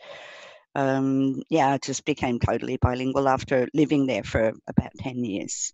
Yeah, it's a lovely country. We certainly should make sure we do have a French vigil. Probably one of these ones in the weekend that we've been running. We could run a French one, or alternatively run it at any other time. It's fantastic to. Your sound's pretty poor, Joe. Just I know. I apologise. I'm back on my headset. Yeah. But yeah, I'm thoroughly in support of it, and if set a date, and I'll certainly turn up and make it happen. Oh, that's lovely. Yes, I felt that we should reach out more to people in other languages. We certainly have by bringing Jose Rivera in every week now as a regular reporter from Ecuador, and he's able to build that bridge, with the Spanish-speaking world, and really helped us to understand much better what is going on in Ecuador. Because I mean, even the people of Ecuador don't know as much as what we know now, especially about glass. Yeah, they don't know that the people that their vice president is on a hunger strike still. I just find this amazing. Yeah. And systems like this, they get so tight. And that's been, the pathway of Emmanuel Macron in France is to really tighten things up.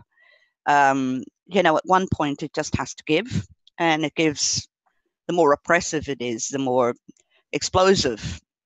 Although, what's happening in France, the French have got this long tradition of tearing up the pavements. Yes. They've done they're professional at, you know, from the Paris Commune, and then, you know, students, farmers. The 1968 revolution, riots in the street. They were tearing up the cobblestones. I mean, they really, they choose their targets very well. You know, they blocked the economy, which is something that they didn't really take good control over with back in the years of the 10 years of the Paris Commune. They didn't take the banks, but they've sort of learned their lesson. Plus, they, you know, at the other end of the spectrum, they draw all of the people in, regardless of their, you know, they don't want to vote for anybody anymore. They're saying that we're sick of being represented. And in a way, we you know, there are so many movements that have this common cause, a common perception of things, very often because it's the same people up the top that are responsible both for destroying the environment and creating this massive inequality in the world. War. Corporations. Yeah, these are the people that WikiLeaks needs to expose. You know, the people wouldn't know a lot of this without WikiLeaks. It's been the most significant organization in the world for delivering a whole new consciousness to the people of what was happening for centuries, you know, aeons. You put it very nicely, Kathy. Behind closed doors. Speaking of WikiLeaks, we have a question from Tim Buck 2. Oh, very nice name. I love it. I know, it's cute. Has Julian's lawyers filed a lawsuit against the BBC yet? Well, I don't know about the BBC, but they certainly did against. They certainly mounted the crowdfunder, which is doing very well. Raised over £30,000, I think, in the first day, to sue the Guardian for the Luke Harding and Dan Collins article, which was also written by Villavicencio in Ecuador. His name was on the article originally. Oh my God, it's so dodgy. When you think about the general context of Ecuador and all these false claims about corruption, and just, you know, with the sole purpose of shutting people up.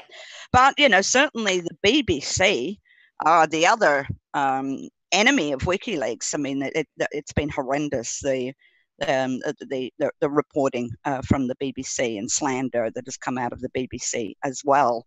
And, you know, Julian talked about this back, I think, in 2012, not long before he went into the embassy. There was a big rally at St. Paul's in London, and, you know, he talked about London as the libel. I mean, he said all corruption, financial corruption, stops here, right? Doesn't stop. I mean, this is where it comes, you know. And he talked about libel tourism. So, you know, people, very wealthy media moguls, for example, or politicians, people can come from did come from all over the world to sue newspapers, journalists in London. So consequence was that a lot of newspapers finally, if they weren't that financial, and let's face it, you know, the printed media is sort of really dying, they wouldn't say anything about filthy rich people because they would be sued. But the other side of the coin is, you know, people who have you know, been slandered, who are themselves on the other side by the media. It is the most expensive place in Europe. In fact, in London, it is 140 times more expensive to defend yourself against libel than anywhere else in continental Europe, which is just bloody amazing. It's just gone completely out of control. So, you know, they places like the BBC, you know, quite wealthy. Not so much the Guardian. They're not so cashed up. But, you know, at the same time, they have just felt so confident about saying anything they like. And, you know, I think Luke Harding's and even David Lee's association with the intelligence services are just, you know, very, there's a long history there. So really, it's there. He is a mouthpiece. So yeah, I don't know about the BBC, but the big news, I don't know if you guys have talked about this already. The big news is that round 2 is coming soon, in terms of the request, the demand, in fact, to unseal the indictment against Julian. And in fact, the legal team put in a very, very good submission, and I just wrote a little article about commentary on that, but I haven't published it yet. I have on Facebook, but not in my blog or anything, so I could embed it in Twitter. But they put up a bloody good defense that there was absolutely, they didn't have adequate. The court did not have adequate justification to keep that indictment sealed simply because Julian was not in custody. And they said that the court asked for further, evidence or precedents they were really looking at for the unsealing, but the WikiLeaks legal team retorted that it was up to the court to give a precedent where a charge had ever been kept secret in history just because somebody was not in custody. So that's about to come up again. They were given a week to respond, so now there's going to be a second hearing. I'm not exactly. Does anybody know exactly which day it's going to be? There was a 7-day delay, wasn't there? Yes, 7 days, and it's Judge Brinkema, right? Yes. It's the same old crony that reserves all these types of cases for herself, and who put John Kiriakau away. And last time, I believe one of us played Kiriakou's speech. Was it you, Bruce? Yes. Yeah, you know exactly what Julian could expect in a court like that. It's a bloody show trial. But, what I wrote about was that, hey, we really do have to, the Washington Times wrote a reasonable report of this, I found, except that there seemed to be a typo, or it was actually a grammatical error. It just said that Julian would be arrested upon existing, comma. And I went, well, existing what, And I thought that, it seemed, I don't know, arrested upon existing, if that is a thing in British law, arrested upon existing. Well, right, no, I think it's an omission, maybe an accidental one, or maybe there's a darker purpose, because what most people would do when reading that would assume that the missing word was charges, which of course it's not. And, I really do think that the comments of Greg Barnes, that, this ruling after appeal to maintain that arrest warrant, which is related to a now defunct case. Sweden has been dead and buried since May 2017. That to willfully maintain that arrest for what? Yes, they're saying it's to do with the bail breach, but goodness gracious, Christine Assange has pointed out that they would never get that through the courts because of the 1951 Refugee Convention. The courts can't impose a punishment such as prison for, somebody who. Yeah, seeking asylum from very, without any, charges standing against them. So it's not, being arrested to push him into jail. I mean, and my commentary in that article was, you have to be careful what you say these days. So I presented a two-sided argument. So I said, some argue that the British arrest warrant conveniently serves their allies' purpose, right? Others argue that it is impeding US justice by forcing Mr. Assange's hand too much, because it's pushing him immediately into custody from where he would have very little hope of escaping, even if they never charge him. You know, he can be extradited without a prima facie case. He can be locked up immediately in America under the NDAA with no charges. So, you know, this is actually stopping Assange from coming out. The British are stopping it, and therefore they are impeding US justice. You know, and we have this sort of like, you know, this impasse that has been caused between the two countries, who, you know, we can say they're coordinating, but they're not. They're doing a bloody terrible job of coordinating if they want to, you know, close this case and bring justice.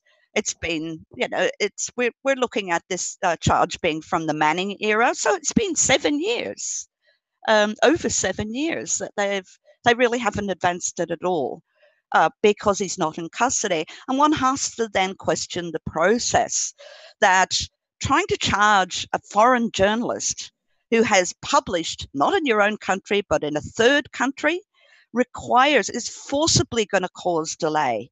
Of course it is, because it relies on that third country to place that person in custody for whatever pretext. And that's exactly what's happened. You know, the Allies have lined up to oblige with that, but each time it just hasn't been enough, because it's been fuck all. Excuse me, I'm swearing on air.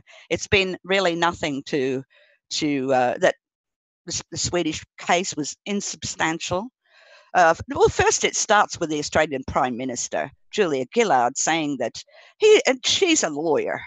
She's a lawyer, and she compromises her reputation. She's willing to do that for America and say that Julian Assange has committed a crime. This is immediately after Cablegate.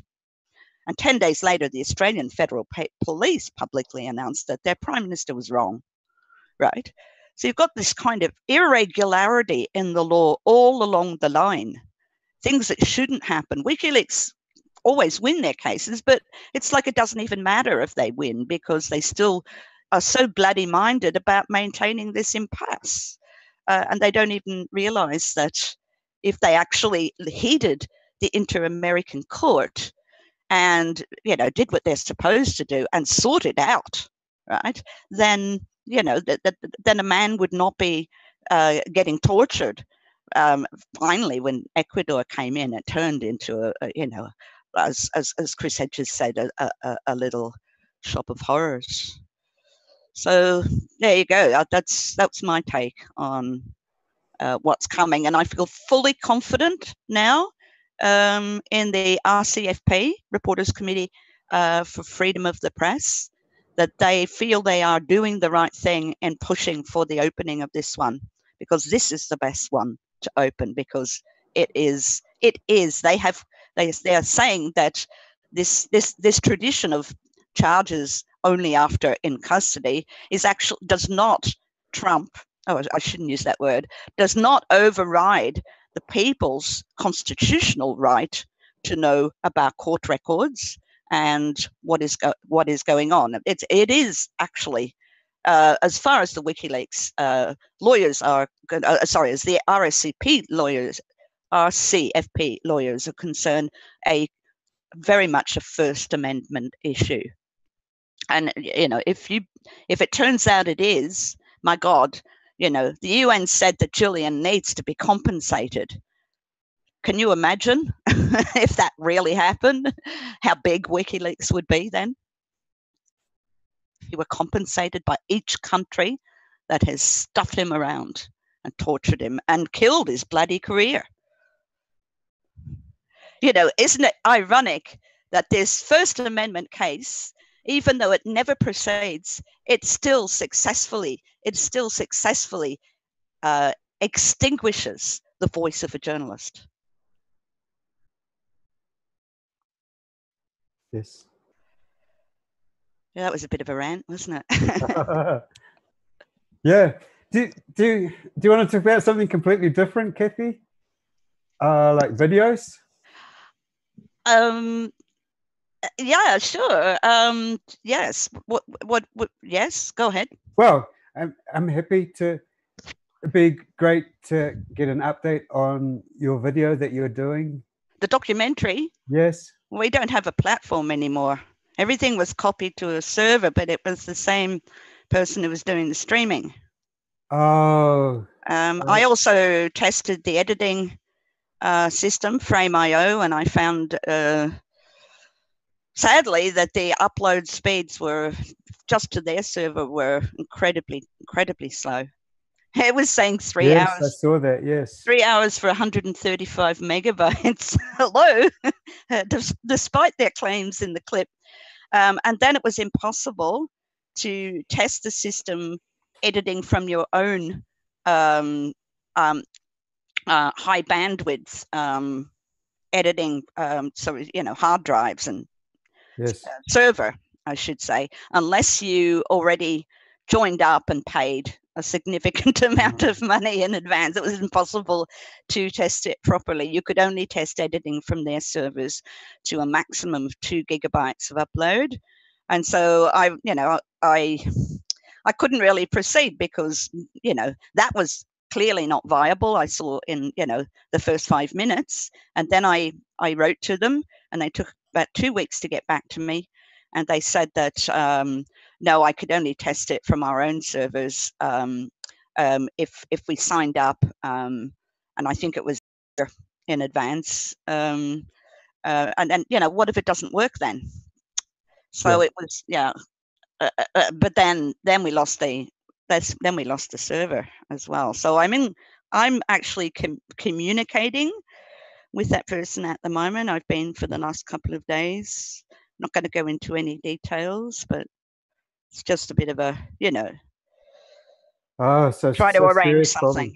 Yeah. Because you were very, I mean, at first glance, the editing software looked promising, didn't it? Oh, yes, it looked terrific. But then the first thing was that our upload speeds are 5 times faster than normal. But that wasn't true at all. They were about 20 times slower. Oh, wow. So, one attempt, but my upload speeds here from my house are very, very slow. So, but it was still saying much more, 3 hours for 135 megabytes. My line is not dial-up. Wow. So people were sending in short clips, weren't they, about their experiences with Unity4J? Yes, absolutely. They're in the Doco discussion group on Discord. There's I can see about half a dozen of people reporting from outside the White House, which is rather nice. It was, you know, they uploaded all of their takes. Cool. But not so many personal statements. Hello, I'm Kathy Vogan. I'm a video artist, and now I'm a citizen journalist as well since 2010. I've done this, blah, blah, blah, blah, blah. This is what I do, right? But I also get out.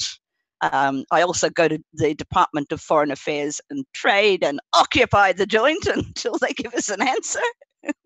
Well, I went there to film that. I filmed, you know, a lot of live events for WikiLeaks as well, and I filmed John Pilger's speech, and people like to trust the person who's filming, so I often get the call, you know. Yes. So that I've got a bloody amazing amount of material to put into the doco myself, you know, just from me. But and those are archives that are there in reserve if ever we want a quote from this one or that one. Oh yeah, I should find your the WikiLeaks tapes. Yeah. Well, see, that was a very, very similar project, and there's 3 medium length documentaries in that collection, and one of them is called Crimes of Obedience, and that's what I did with mainly Daniel Ellsberg, yes. But also Noam Chomsky, and wonderful groups. So, Nozomi Hayase and yes. John Pilger.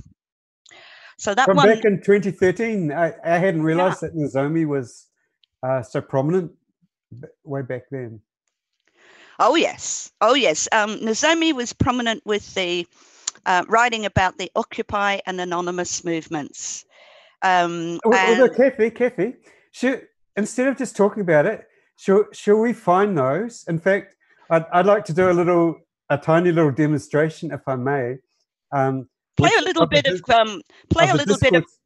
crimes of obedience, if you like. The first 5 minutes is really worthy, because Daniel Ellsberg and Noam Chomsky and Julian Burnside, a Queen's counsellor in Australia, have some very, very significant things to say about what's going on right now with the Manning charge that they want released. That's why I brought that back to the public view, because that is the period it's about, and these are the issues that they explain very well. Yes. So if I'm correct, you posted that on the Twitter channel of Discord, right? No, I published it on Twitter. It's actually published on YouTube. Do you want me to find it for you? No, I wanted to find it on Discord as like a demonstration of how Discord server works. But I'm sure you've posted it on Twitter channel and Discord, and I said it's a treasure trove. Remember that? Yes, that's right. I wouldn't take it from that channel, because that was the mods channel. Was it? I think so. That was the Twitter channel, I think. I'll tell you what, I'll look on the Twitter channel. Oh, maybe it was the Twitter one. Then that's fine. Demonstration. Okay. All right. Sure. So this is like a demonstration of how the Discord server works. So Kathy posted something that I remember was on here. So now I'm trying to find it. So, oops. Okay, so I've got on the Discord server, which anyone can join by going to unityforj.com/Discord. And it's got 3 columns. And at the moment, I'm in the timeout channel because that's the last one I was in. But I want to get to the Twitter channel. So the left-hand column includes the Twitter channel. So I look, these are all the different areas where people have interests and work. I find the Twitter channel, go to it. This is the most recent tweets. Now, Kathy, some time ago, posted, here's Kathy Vaughan's avatar that I recognize. Yeah, Treasure Trove Part 2. And I just find... No, it's Treasure Trove 1, actually. Oh, you want Treasure Trove Part 1? Part 1. So that's the one that... something, and this is my reply. What a treasure trove, Kathy Vaughan. And this is your tweet. This is your post here that I remember. So there might be some material here that interests you. And so this is how we work. This is not staged or anything. This is how we work in the Discord server. So I just need to click on this and open the link, and I can find. Shall I look at Treasure Trove Part 2 as well? Kat? No, one. Just one for the moment, because two is is wider issues. It's Edward Snowden. It's Julian in 2016. It's not 2016, 2013 in Australia. Yeah. I mean via not Zoom but Skype. Yes. And I was there on the other end in Sydney, filming and helping organise that tour, of him talking to Australia. Here we go. That's the one. So if you go right up to the top of that playlist, yes, you'll find the breaking news is there. That's the one that I have on my pinned to my Twitter page. Then that's got a lot of views now through Twitter. Just brought down to just under 2 minutes, but we don't need to watch that again. Everybody's, I think, seen it. Okay. And then Christine's emergency statement, and then Crimes of Obedience, where we actually then listened to her. I've tried to sort of put it together as a kind of a meaningful playlist. So after listening to Christine, then we jump into the backstory with Crimes of Obedience. And Crimes of Obedience is significant because Christine asked me to make it as an intro to the WikiLeaks and Democracy tour of Australia. That was a tour of conferences, right? I spoke at the one in Adelaide, but when Crimes of Obedience was first shown in Sydney, and Christine was there in Sydney, I was still overseas filming. But rushed this together very quickly for the intro to that series. But Kathy, this is 43 videos. So did you do all of these videos? Yep. Wow. Yep. That's why I said treasure trove. So this is an amazing resource for anyone interested in Julian Assange. Well, you can see there that there's me talking on the vigil. Of course, I didn't do that. I just participated. Yes. But yeah, generally there's only one, I think, in that playlist that Democracy Now! Gave me a stream for. So I thank them. But that's Julian talking to Zizek in London, which is an incredibly informative talk. It's just brilliant, Zizek, and God knows where it is in the list. Yes, Zomi, that was very interesting. But yes. Oh, there's a private video there. I must open that one up. I don't know why it's private. But anyway, I'll change that setting. Might be a copyright issue or something. No. It says private. That's my settings. Oh, okay. And there's another one. Yeah. Did you have any idea with Jim?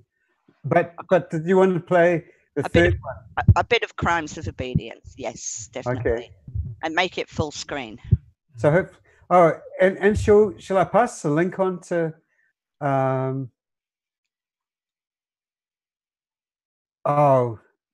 people in the Twitter channel can probably find this link, but it's a wonderful resource. Yeah, well, put out the playlist as it is, because for people who want that backstory, because we're very much focused on that period now in the U.S. court. Then I think this is probably one of the. I think I made over 80 films. Did you share your sound? I think so. I was wondering that. Burden of proof is Can you hear it? To establish that. Can you take it back? In general, revealing to the public what the government is up to, I think, is a very good thing. It's rarely done. I'll take it back to the start, sorry. Yes, please. Imagine cases where secrecy is required, but a pretty strong burden of proof is needed to establish that. And in general, revealing to the public what the government is up to, I think, is a very good thing. It's rarely done. That's Noam Chomsky. Can you move your cursor?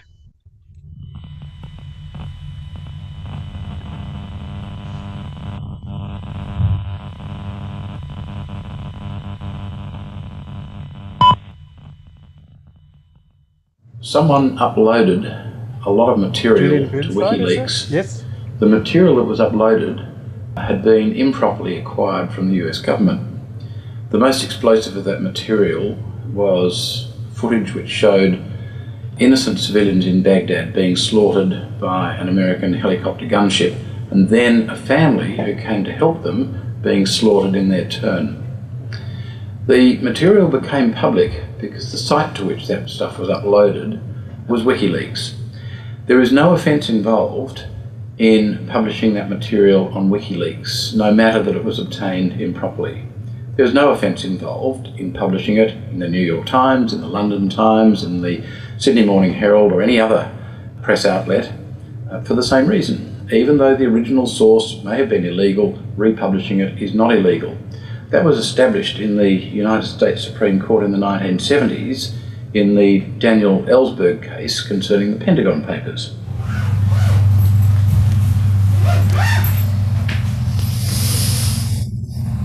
Cool. That'll do. Alrighty, so Daniel, you had something to show me, a book. Oh, that was just, I'll show you the book, yeah.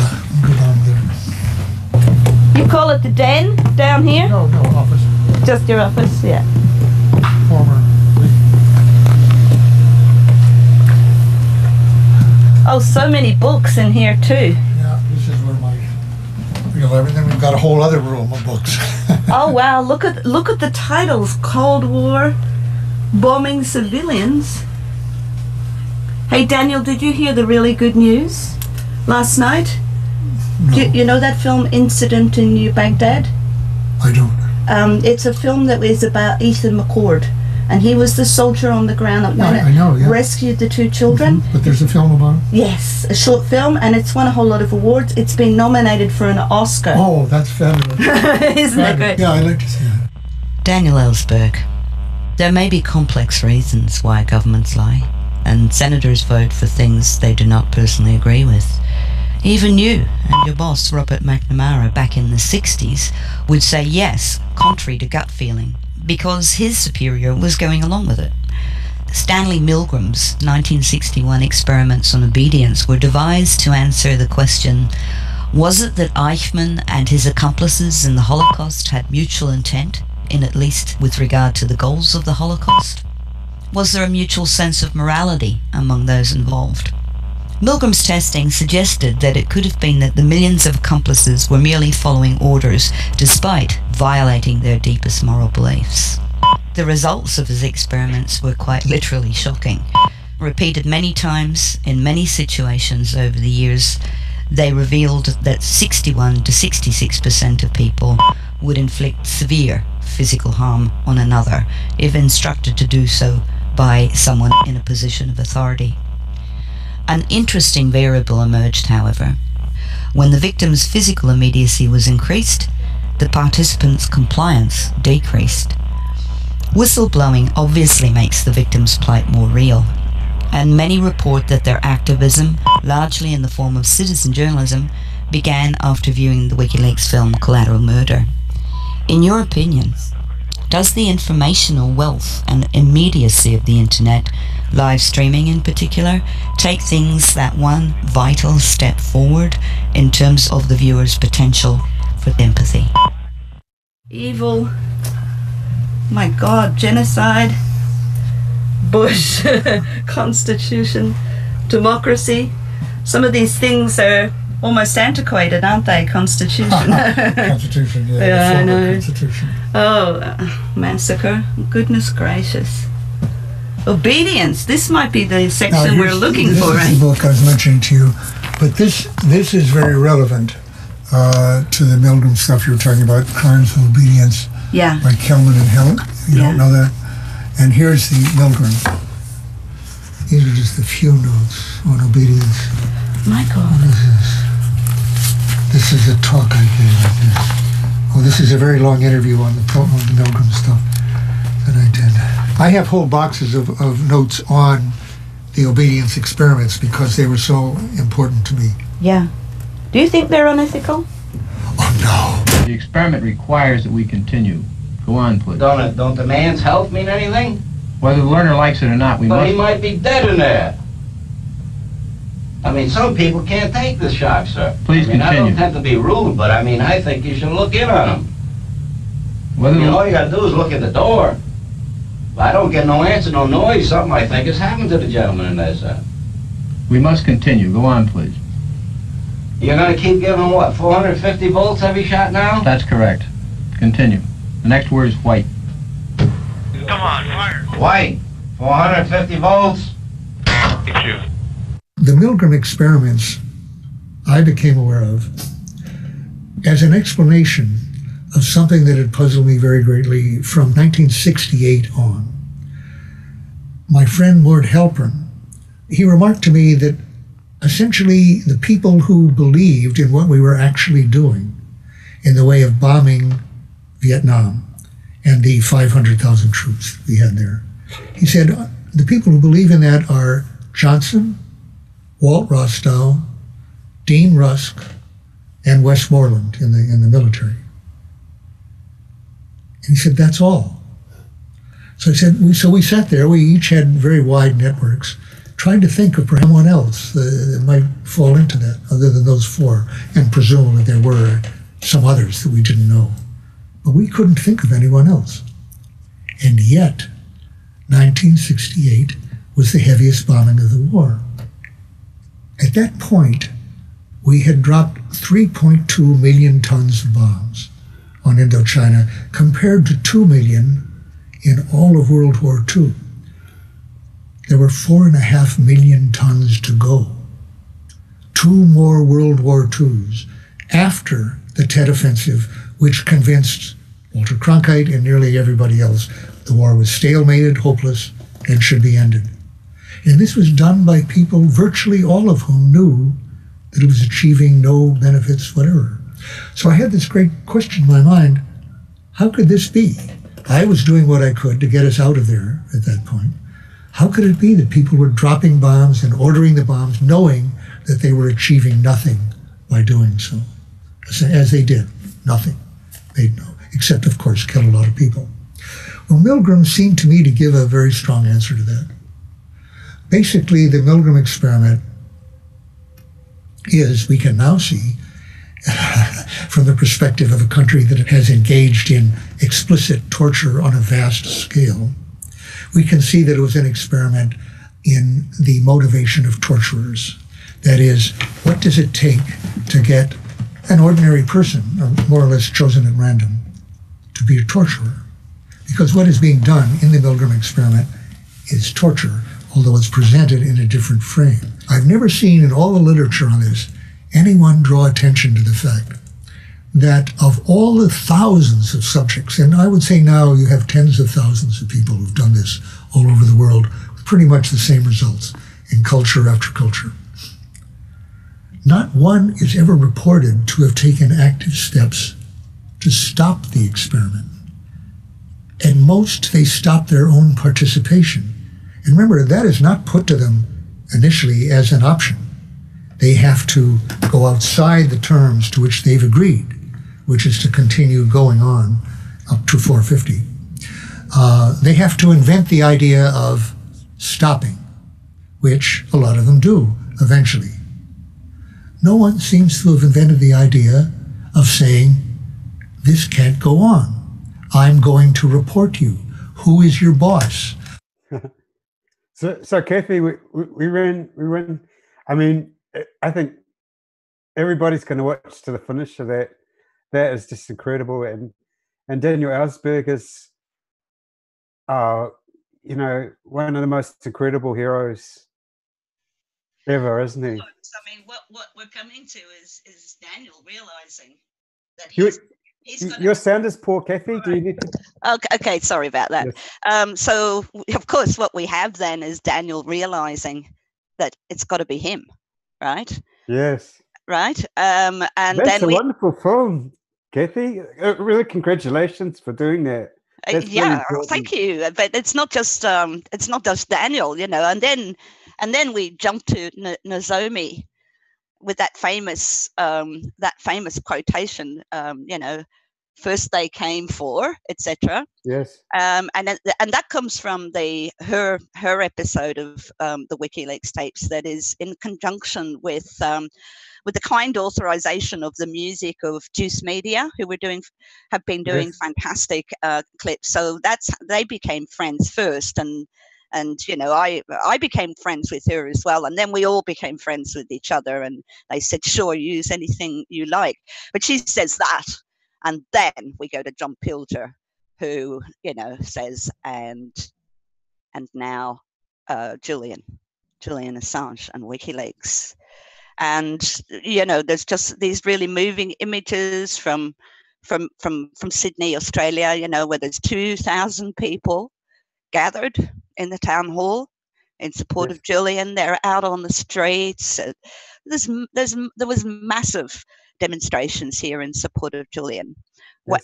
at the time that this Bradley Manning thing happened, you know, because everybody got behind the First Amendment, that fundamental idea that Daniel is explaining, that there just has to be whistleblowers.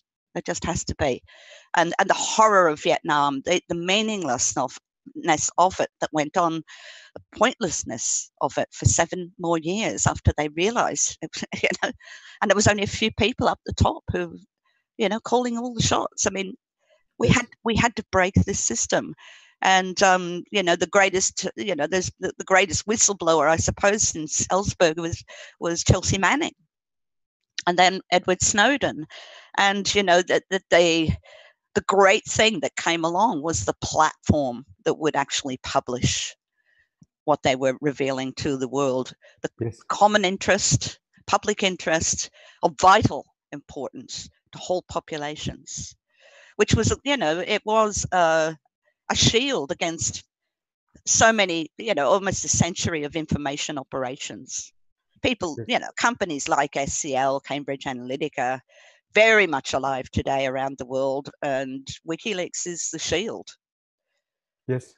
And we have to keep them even, you know, that's why I said we have to make them grow bigger than ever at the moment, because there has been the rise of the, you know, the infiltrators in terms of information operations. They hit social media starting in 2013, but really coming into full swing, you know, around 2016. Very, very influential incredibly influential in the Trump election. They were running the campaign, and the Leave campaign for Brexit. You know, all this kind of personalized behavioral micro-targeting, it is called, which is based on mass surveillance and dupery for people to give over more information about themselves and what they are realizing, to show their vulnerabilities. And this horrendous non-democratic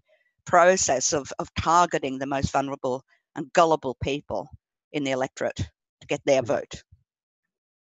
It you know, it does, you know, make a fine science of you know, the marginal seat targeting. We thought that was kind of, that was acceptable. Although, you know, other places said, well, what about us? You know, why didn't Hillary Clinton come to Wisconsin, for example, which was one of the ones that the Dems lost, that they didn't expect. But you know, this insidious poisoning of the grassroots has been happening since they decided to get into, you know, the shadow government becomes, and university sector together merges to become deep state, right? Private entity. Part of it, yes. And then gets into the business of selling their services to elections. And we're stuffed, you know. They actually looked after the PR campaign of the Crown Prince of Saudi Arabia.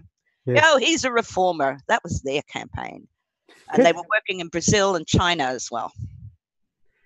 These are two topics that you're an expert in, Julian Assange and sort of Cambridge Analytica. Well, it's no accident, because I see them as polar opposites. Oh, yeah, that was my question. Also, why the two topics? Keep your enemies closer. Enemy to truth. They inject lies into the bloodstream of the internet. Chris Wiley told us, made it clear. They inject truth. Simple, right? Black and white, if you like. It's as simple as that. Know your enemy. Know the insidious thing, the power of propaganda as it has become today. We have to enforce the power of truth. That's the meaning of our movement, as well as rescuing the person responsible for building this platform that enabled whole populations to know the truth. Yes. Kathy, we have another question for you. Right. This is from Simon, who is currently in Zoom chat. His question was just hoping to ask Kathy a quick question, if it won't be too late after this clip, which is great. Oh, well, he's in chat there. So I'm just going to tell him that, yes, he can ask. Is he going to bring him in? Yeah, can he come in? Yeah. Yeah. Is this Simon Floth, is it? Yeah, he's in waiting to be brought in. Oh, thank you. You should be asking me. Apologies. I hope you weren't there for too long, Simon. I'm just promoting you to a panelist.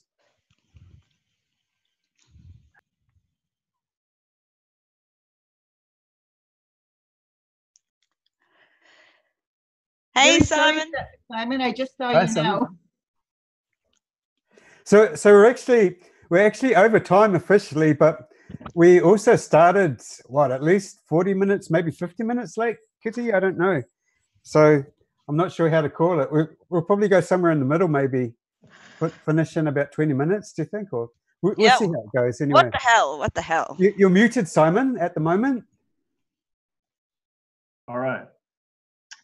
Yeah, I just want to quickly ask Kathy, because you were speaking about Jose's information about George Glass, and I didn't quite get it clear what you said you were thinking of working on in connection with that. It was a video or something? No, not a video, but just simply to get his daily image of the count of the number of days out in English. Yes, okay. Translated, because people don't, that doesn't even have the function of Jorge Glass. We don't know who he is in English. People don't know Ecuador. They haven't a clue who it is. And they're not, they don't, I don't think they would understand hunger strike. They wouldn't guess it from what it is in Spanish. On those images, yeah. Yeah, maybe 44 days or 45 days, they might guess that. Yeah. But the rest is not getting out there to the world, and we have to do it in English. Yeah, I mean, that's why I've jumped on and asked the question. I've had the same concern, and we've been talking about it. And the WikiBees thing with Jose's connection is one of the, basically the only link, it seems to be, of real-time information coming, between the Spanish and English-speaking world on these important issues. So that's unfortunate. There's just so much news coming out, and that's why well, from Jose, and really the news is not coming out. He's just giving us a sort of a teaser, even though he's got so much to say and he's always on here, and that it's all so important. There's no stories coming out to the English-speaking world. And one piece of information I think I got from his stream recently was that there was a letter signed by various politicians around South America regarding George Glass and the situation with his hunger strike. So yeah, I was just trying to follow up there on what you had mentioned earlier. So it wasn't so much as a video project, which is something that would be really great. Well, one very important thing that we've heard from the Spanish-speaking world this week is the statement from Fidel Naves, who was the consul, chief. He was running the embassy from from July 2012 to July 2018, and he made a very clear, definitive statement that Paul Manafort had never visited the embassy. It kind of was the final nail in the coffin of the Guardian story. That I would really, really hope to be hearing a little bit more from Fidel. It'd be good. Maybe we should send a message out to him. We would love to have him. Yeah. And also who was the guy? The one I cut down the speech off. It was the foreign minister. He was of French origin. Yeah, that guy is. Ricardo, was it? Ricardo? No, Guillaume Long. Oh, okay. So a beautiful man. You mentioned that before, yeah. Yeah, Guillaume Long. His statement is really worth listening to. It is the 4-year anniversary of Julian's stay in the Ecuadorian embassy. So we're still in under Correa government, and Guillaume Long is the foreign minister, and he turns up at the embassy on the 4th anniversary for Julian's kind of dark birthday, and makes a beautiful speech about reaffirms why Ecuador gave Julian an asylum. It's beautiful. So it would be really nice to hear from Guillaume Long and Fidel Naves because they have clout. They are both former diplomats, very close to Julian. And this is the kind of thing that we started the real-time journalism channel to try and facilitate. I think what I might have to do is really sit down and write a fairly long list of questions for information that could be used as the basis of an article in the near term to get out to English-speaking world. And I'm not sure if that overlaps with what you were just saying, but yeah, we can. It's just so frustrating that there's so many resources all lying around in different places, and they just need to get together to save the life of this elected vice president of Ecuador. And it would also it would just turn around the whole narrative and let you go. That's right. Yeah, it's just, I mean, what's been happening to Julian is fairly typical. I think that's the one thing that the world doesn't really know, you know, and trolls are saying the opposite, that Correa was the dictator and he's wanted for crimes, for corruption, and Julian has to face justice. Oh, bullshit. It seems that that's exactly the strategy, the narrative. This guy who is the third author on the Guardian article, you know, fabrication about Manafort, he apparently, according, I think it was the Jimmy Slama. Jimmy Slama, yes. Yes, the website. He did a bit of a profile on him, and it seems that his history, what he's famous for, this guy, is being a reformer of the corruption under the Correa administration. But what it actually looks like is that that's just been the new type of political warfare, is that you accuse your enemies of being corrupt, and you know, lawfare is the word for what's been going on in Brazil with Lula getting put away, with the new guy coming in taking over. What's going on with everybody under Moreno in Ecuador, it looks like.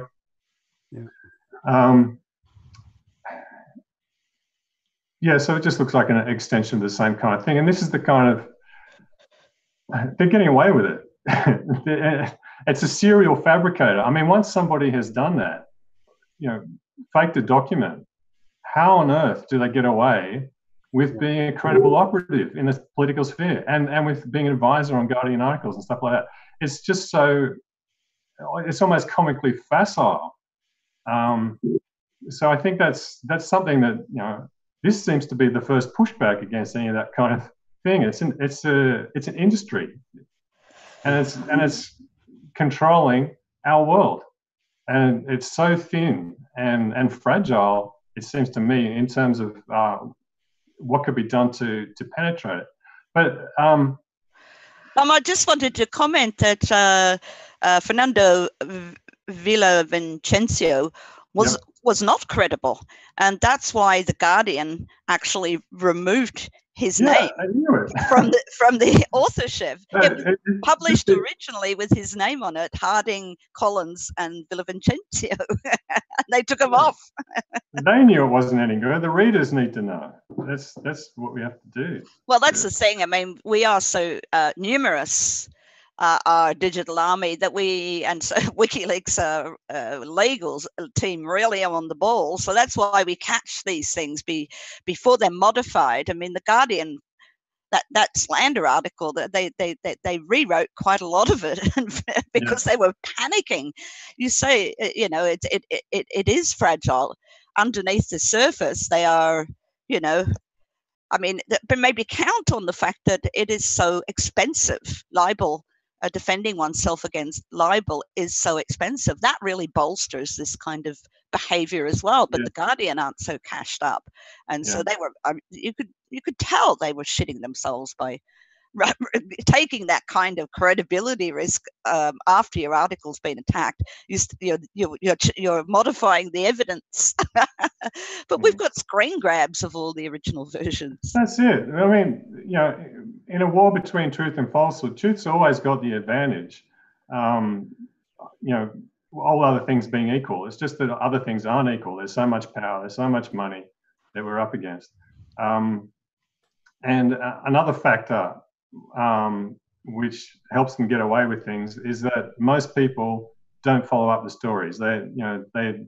Once the lie is out there, even if a retraction comes out, even if the truth comes out somewhere else, most people are just, you know, just the way things are, don't don't follow up on it. But you know, we can still make some headway, and we have to do our best with what we have. You know, we've got the GoFundMe thing to try and get some money raised for WikiLeaks to put the lawsuit through against the Guardian.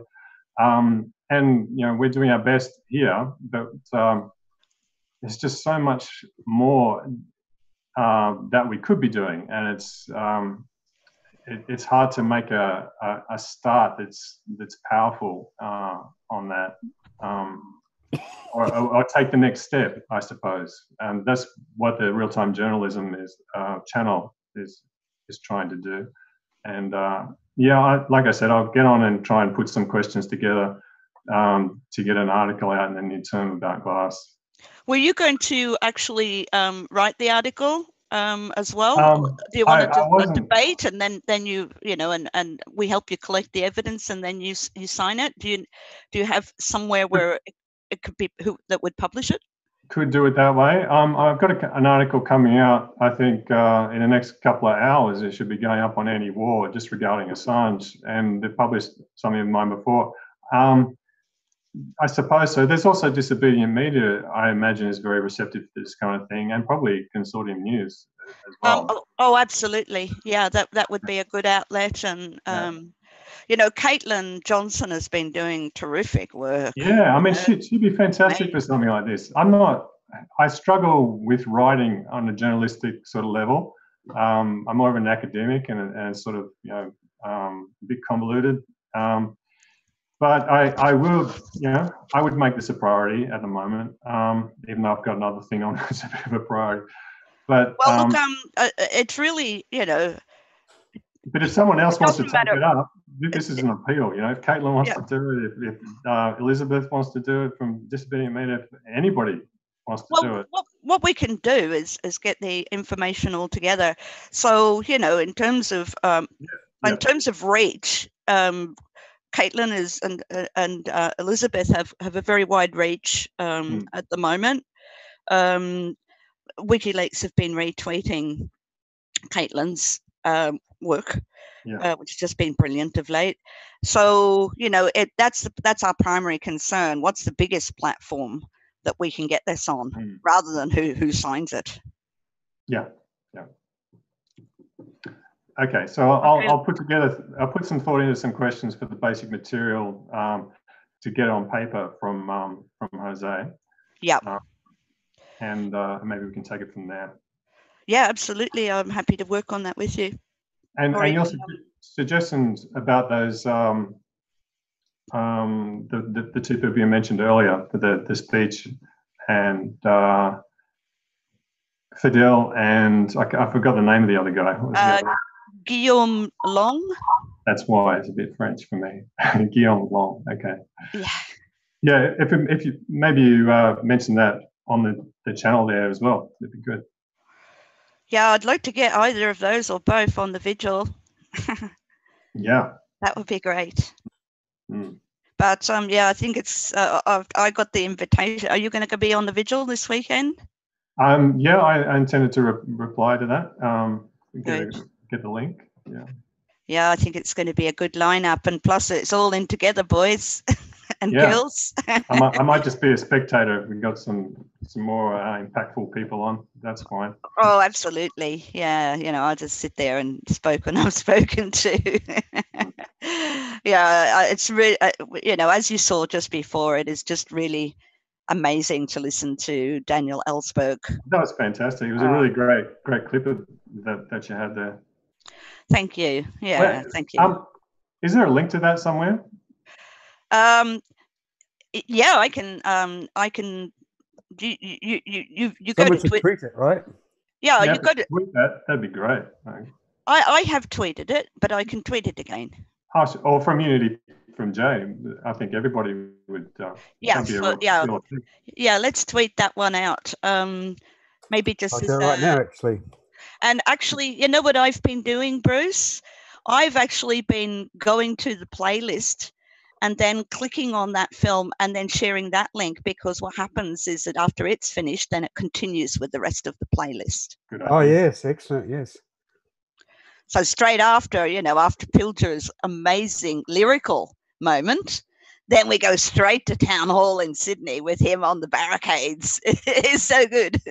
Jump to the present day. I was there, by the way, Kathy. Were you at town hall? Yeah, maybe. I actually wanted to meet Pilger and did very briefly afterwards. But yeah, it was good. I was a bit disappointed with the numbers, but you make a start somewhere. I suppose it could have been worse. But, yeah, I mean, look, it was a fantastic speech. Yeah, that's right. And, he didn't mind me coming up the steps and just being crouched underneath him. He'd asked me to film it. Yeah. I didn't realize who you were at the time, but I did see somebody walking around with a camera. And in retrospect, I realized that must have been you. But, I was hiding. The crowd couldn't see me. I was behind the wall. Oh, maybe there's But I was it looked almost indecent how close I was, crouched down. And so I've just tweeted it, Simon. Turned around, quite a number of times to face my camera, which was really good. And then I had someone else in the crowd, so we had two cameras. It was a politics. That must have been the first time mistaken for you then. Yeah. Yeah. They were all up the back, and they were getting the crowd. That's why you go right up next to the speaker so that the sound of their voice is good. Never film the demo from the back of the crowd. Although the crowd was quite vocal, including me, actually. No, I wasn't vocal. I was just clapping loudly. That's fine. Yeah, well, there was just a little bit too much heckling as well. And the Socialist Equality Party, who had organised it, they were very worried about the heckling. And it was really, really bad before John started. And he said that I spoke to him before going up there, and there was one really bad heckler, and it was one of our people from politics in the pub. And I said to John, I'll deal with him. Don't worry. Is that the guy that said Zionist puppet every 3 seconds? Yeah. That's Brian. Okay. Brian. Yeah. All right. And he was so hyper excited, I couldn't even keep him under control. But he did actually shut up as soon as Pilger came on. But so this is the clip you're talking about, right? This is the one. Yeah, where that lady is, I'm kind of between her and Pilger, but about where the word equality is. That you? Maybe that's No. I'm right beside Pilger, just to his right, just below him, crouching down behind the banner. Oh, right. Close up. Oh, right.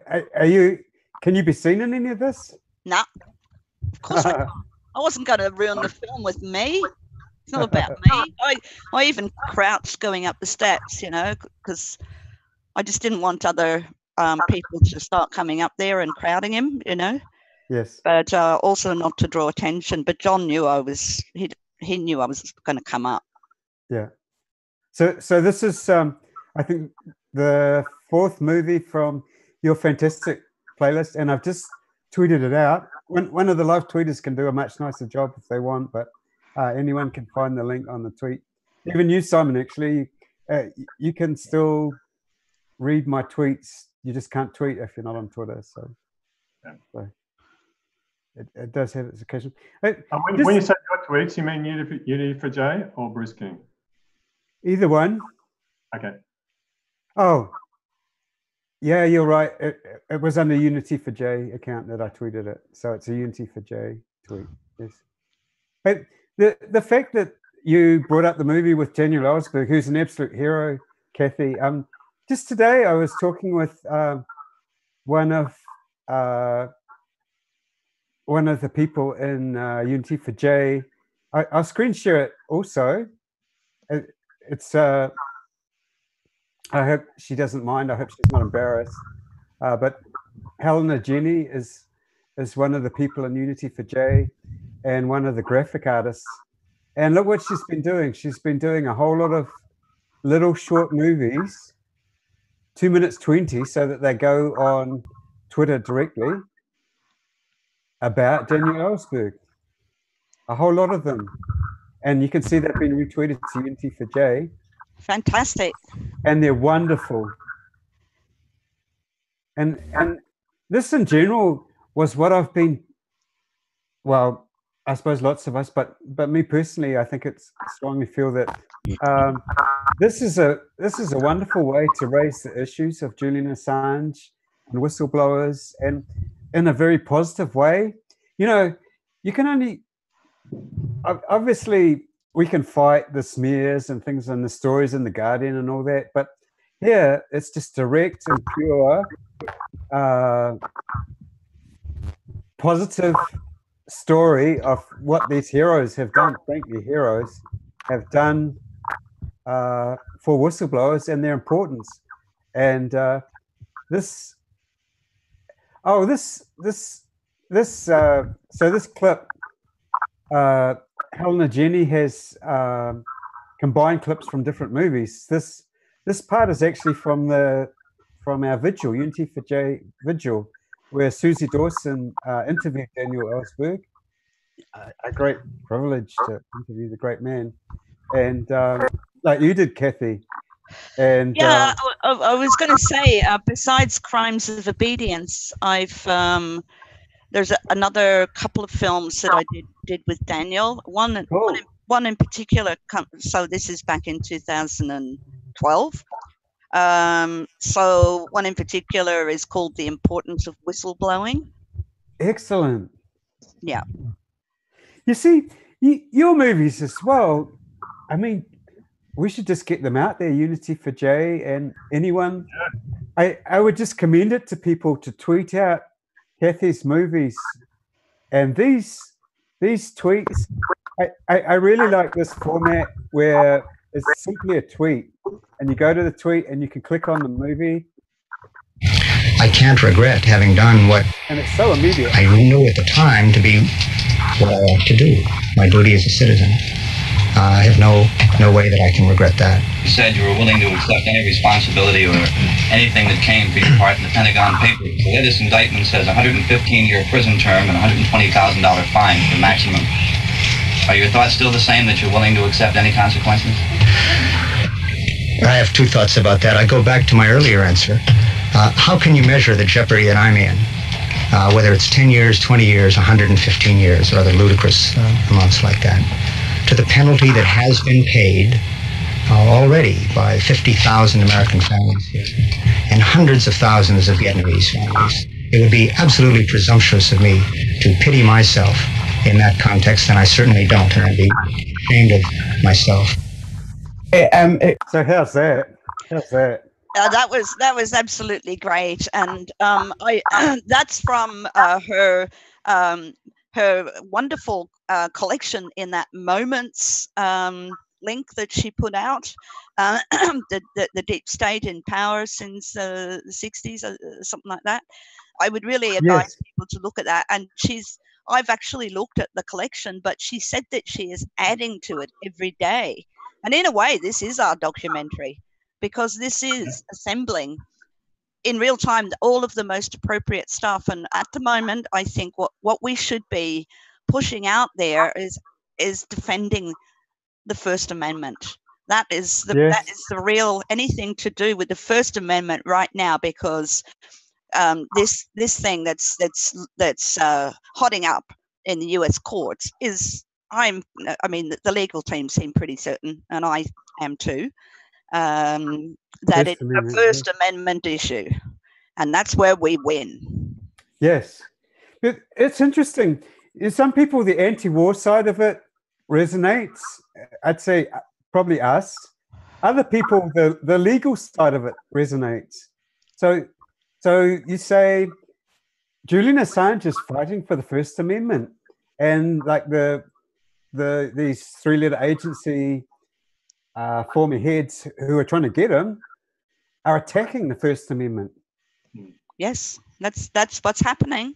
That's what's happening. And Daniel made it very clear on one of the Unity, in that interview, I think, with Susie, that if Julian goes down, the First Amendment goes with him, because this is if it goes forward, if they have the guts to try it on, because it's never worked before, prosecuting a publisher.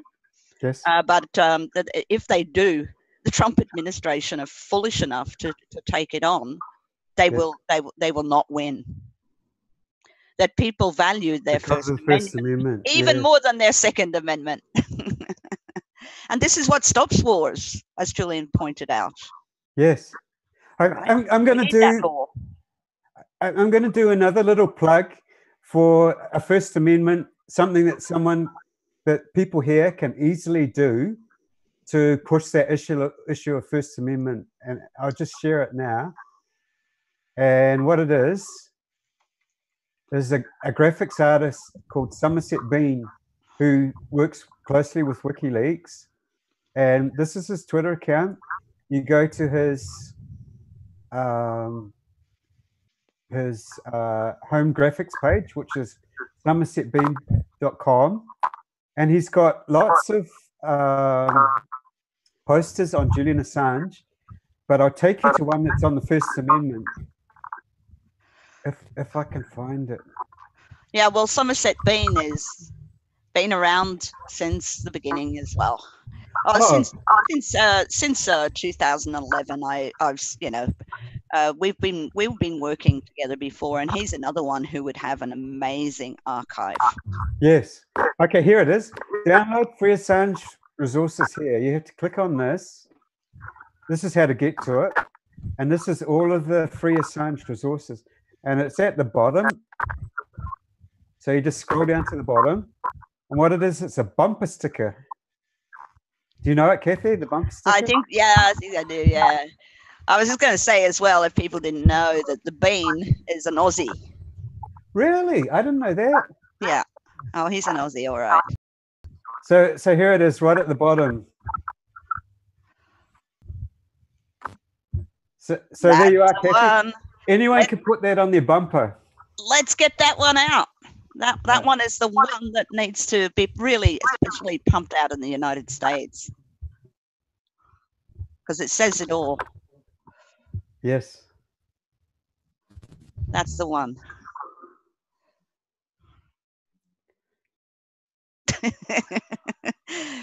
Simon likes talking with warrior women. That's what they used to call me and a few others here. We're over time. Sorry. Oh, I know. Maybe that's a great note to end on then, at that conclusion that we defend the First Amendment. Yes.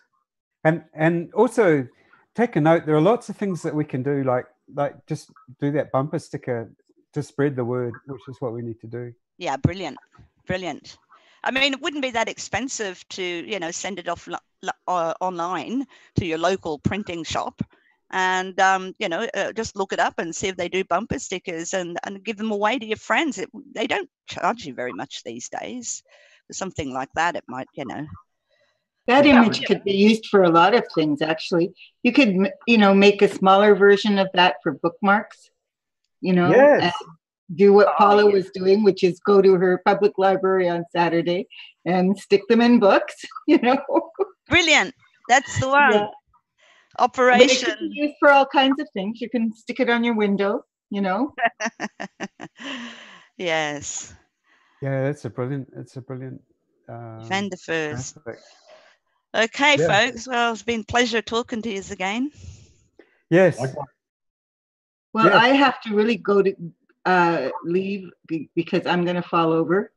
Yes, so we'll close up. Yes. Good night. So good night, Kitty, and good night to everyone, and thanks for everyone who came on, and also everyone who watched, and apologies for the technical difficulties at the start. We're trying to get things sorted out. We've had a discontinuity in our technical side, and we're just trying to get over it. And so please bear with us, and really sorry about that today, but it turned out to be a good WikiBees meeting in the end. And remember, the vigil is in 2 days' time, exactly 2 days from this WikiBees. So it's Friday, 8 p.m. in EST time, which is either Eastern Standard or Eastern Summer, but it's New York time anyway on Friday, the vigil. And it's again a 3-hour vigil, and you're all lumped in together. It sounds like, Kathy. I don't know. Yes. Once again, we're all in together. I really liked what you did last time as well when we had a few technical difficulties at the beginning. You posted the link, Bruce, with the timestamp of where it officially starts. Yeah, it might be good to get that one out as quickly as possible as well while people are still online, and they can immediately retweet it for Unity for Jade. That would be really good. So people, any more audience don't have to go through that moment and maybe tune out. You're talking about this one, yeah. This WikiBees. Yeah. Oh yes. Oh yeah. It's important. So we have recorded this also. And it takes several hours to get it uploaded to YouTube and processed, and it's going to appear on YouTube on Unity for J account in several hours' time. All right. Oh, so we are not actually going out live. We are, aren't we? Aren't we going? Yes, out live? we are live, and in fact, I think people got a good stream. I think people were still on the YouTube channel giving comments. I think everyone was happy in the end, but it took like 40 or 50 minutes for us to get things sorted out at the start, which was a little disappointing. But it was because there was a discontinuity in our technical side. Well, you were probably tweeting, "We've got our motor running now. Come on board." Simon's here. Kathy's here. Yeah. So I mean, it's always a bit sort of, not exactly on the dot, but that's fine, with the clips and stuff going out. I think that really, it provides another more spiritual aspect to this, because hear the artists sing, speak, the clips, the beautiful work that which is more reflective than real-time speech. Yes. So both are good. But let's send out that link again with it cleaned up a bit. Yes. Great. Lovely. All right. Cool. I'm off. Okay. Bye-bye, everyone. Bye. Take care. See ya.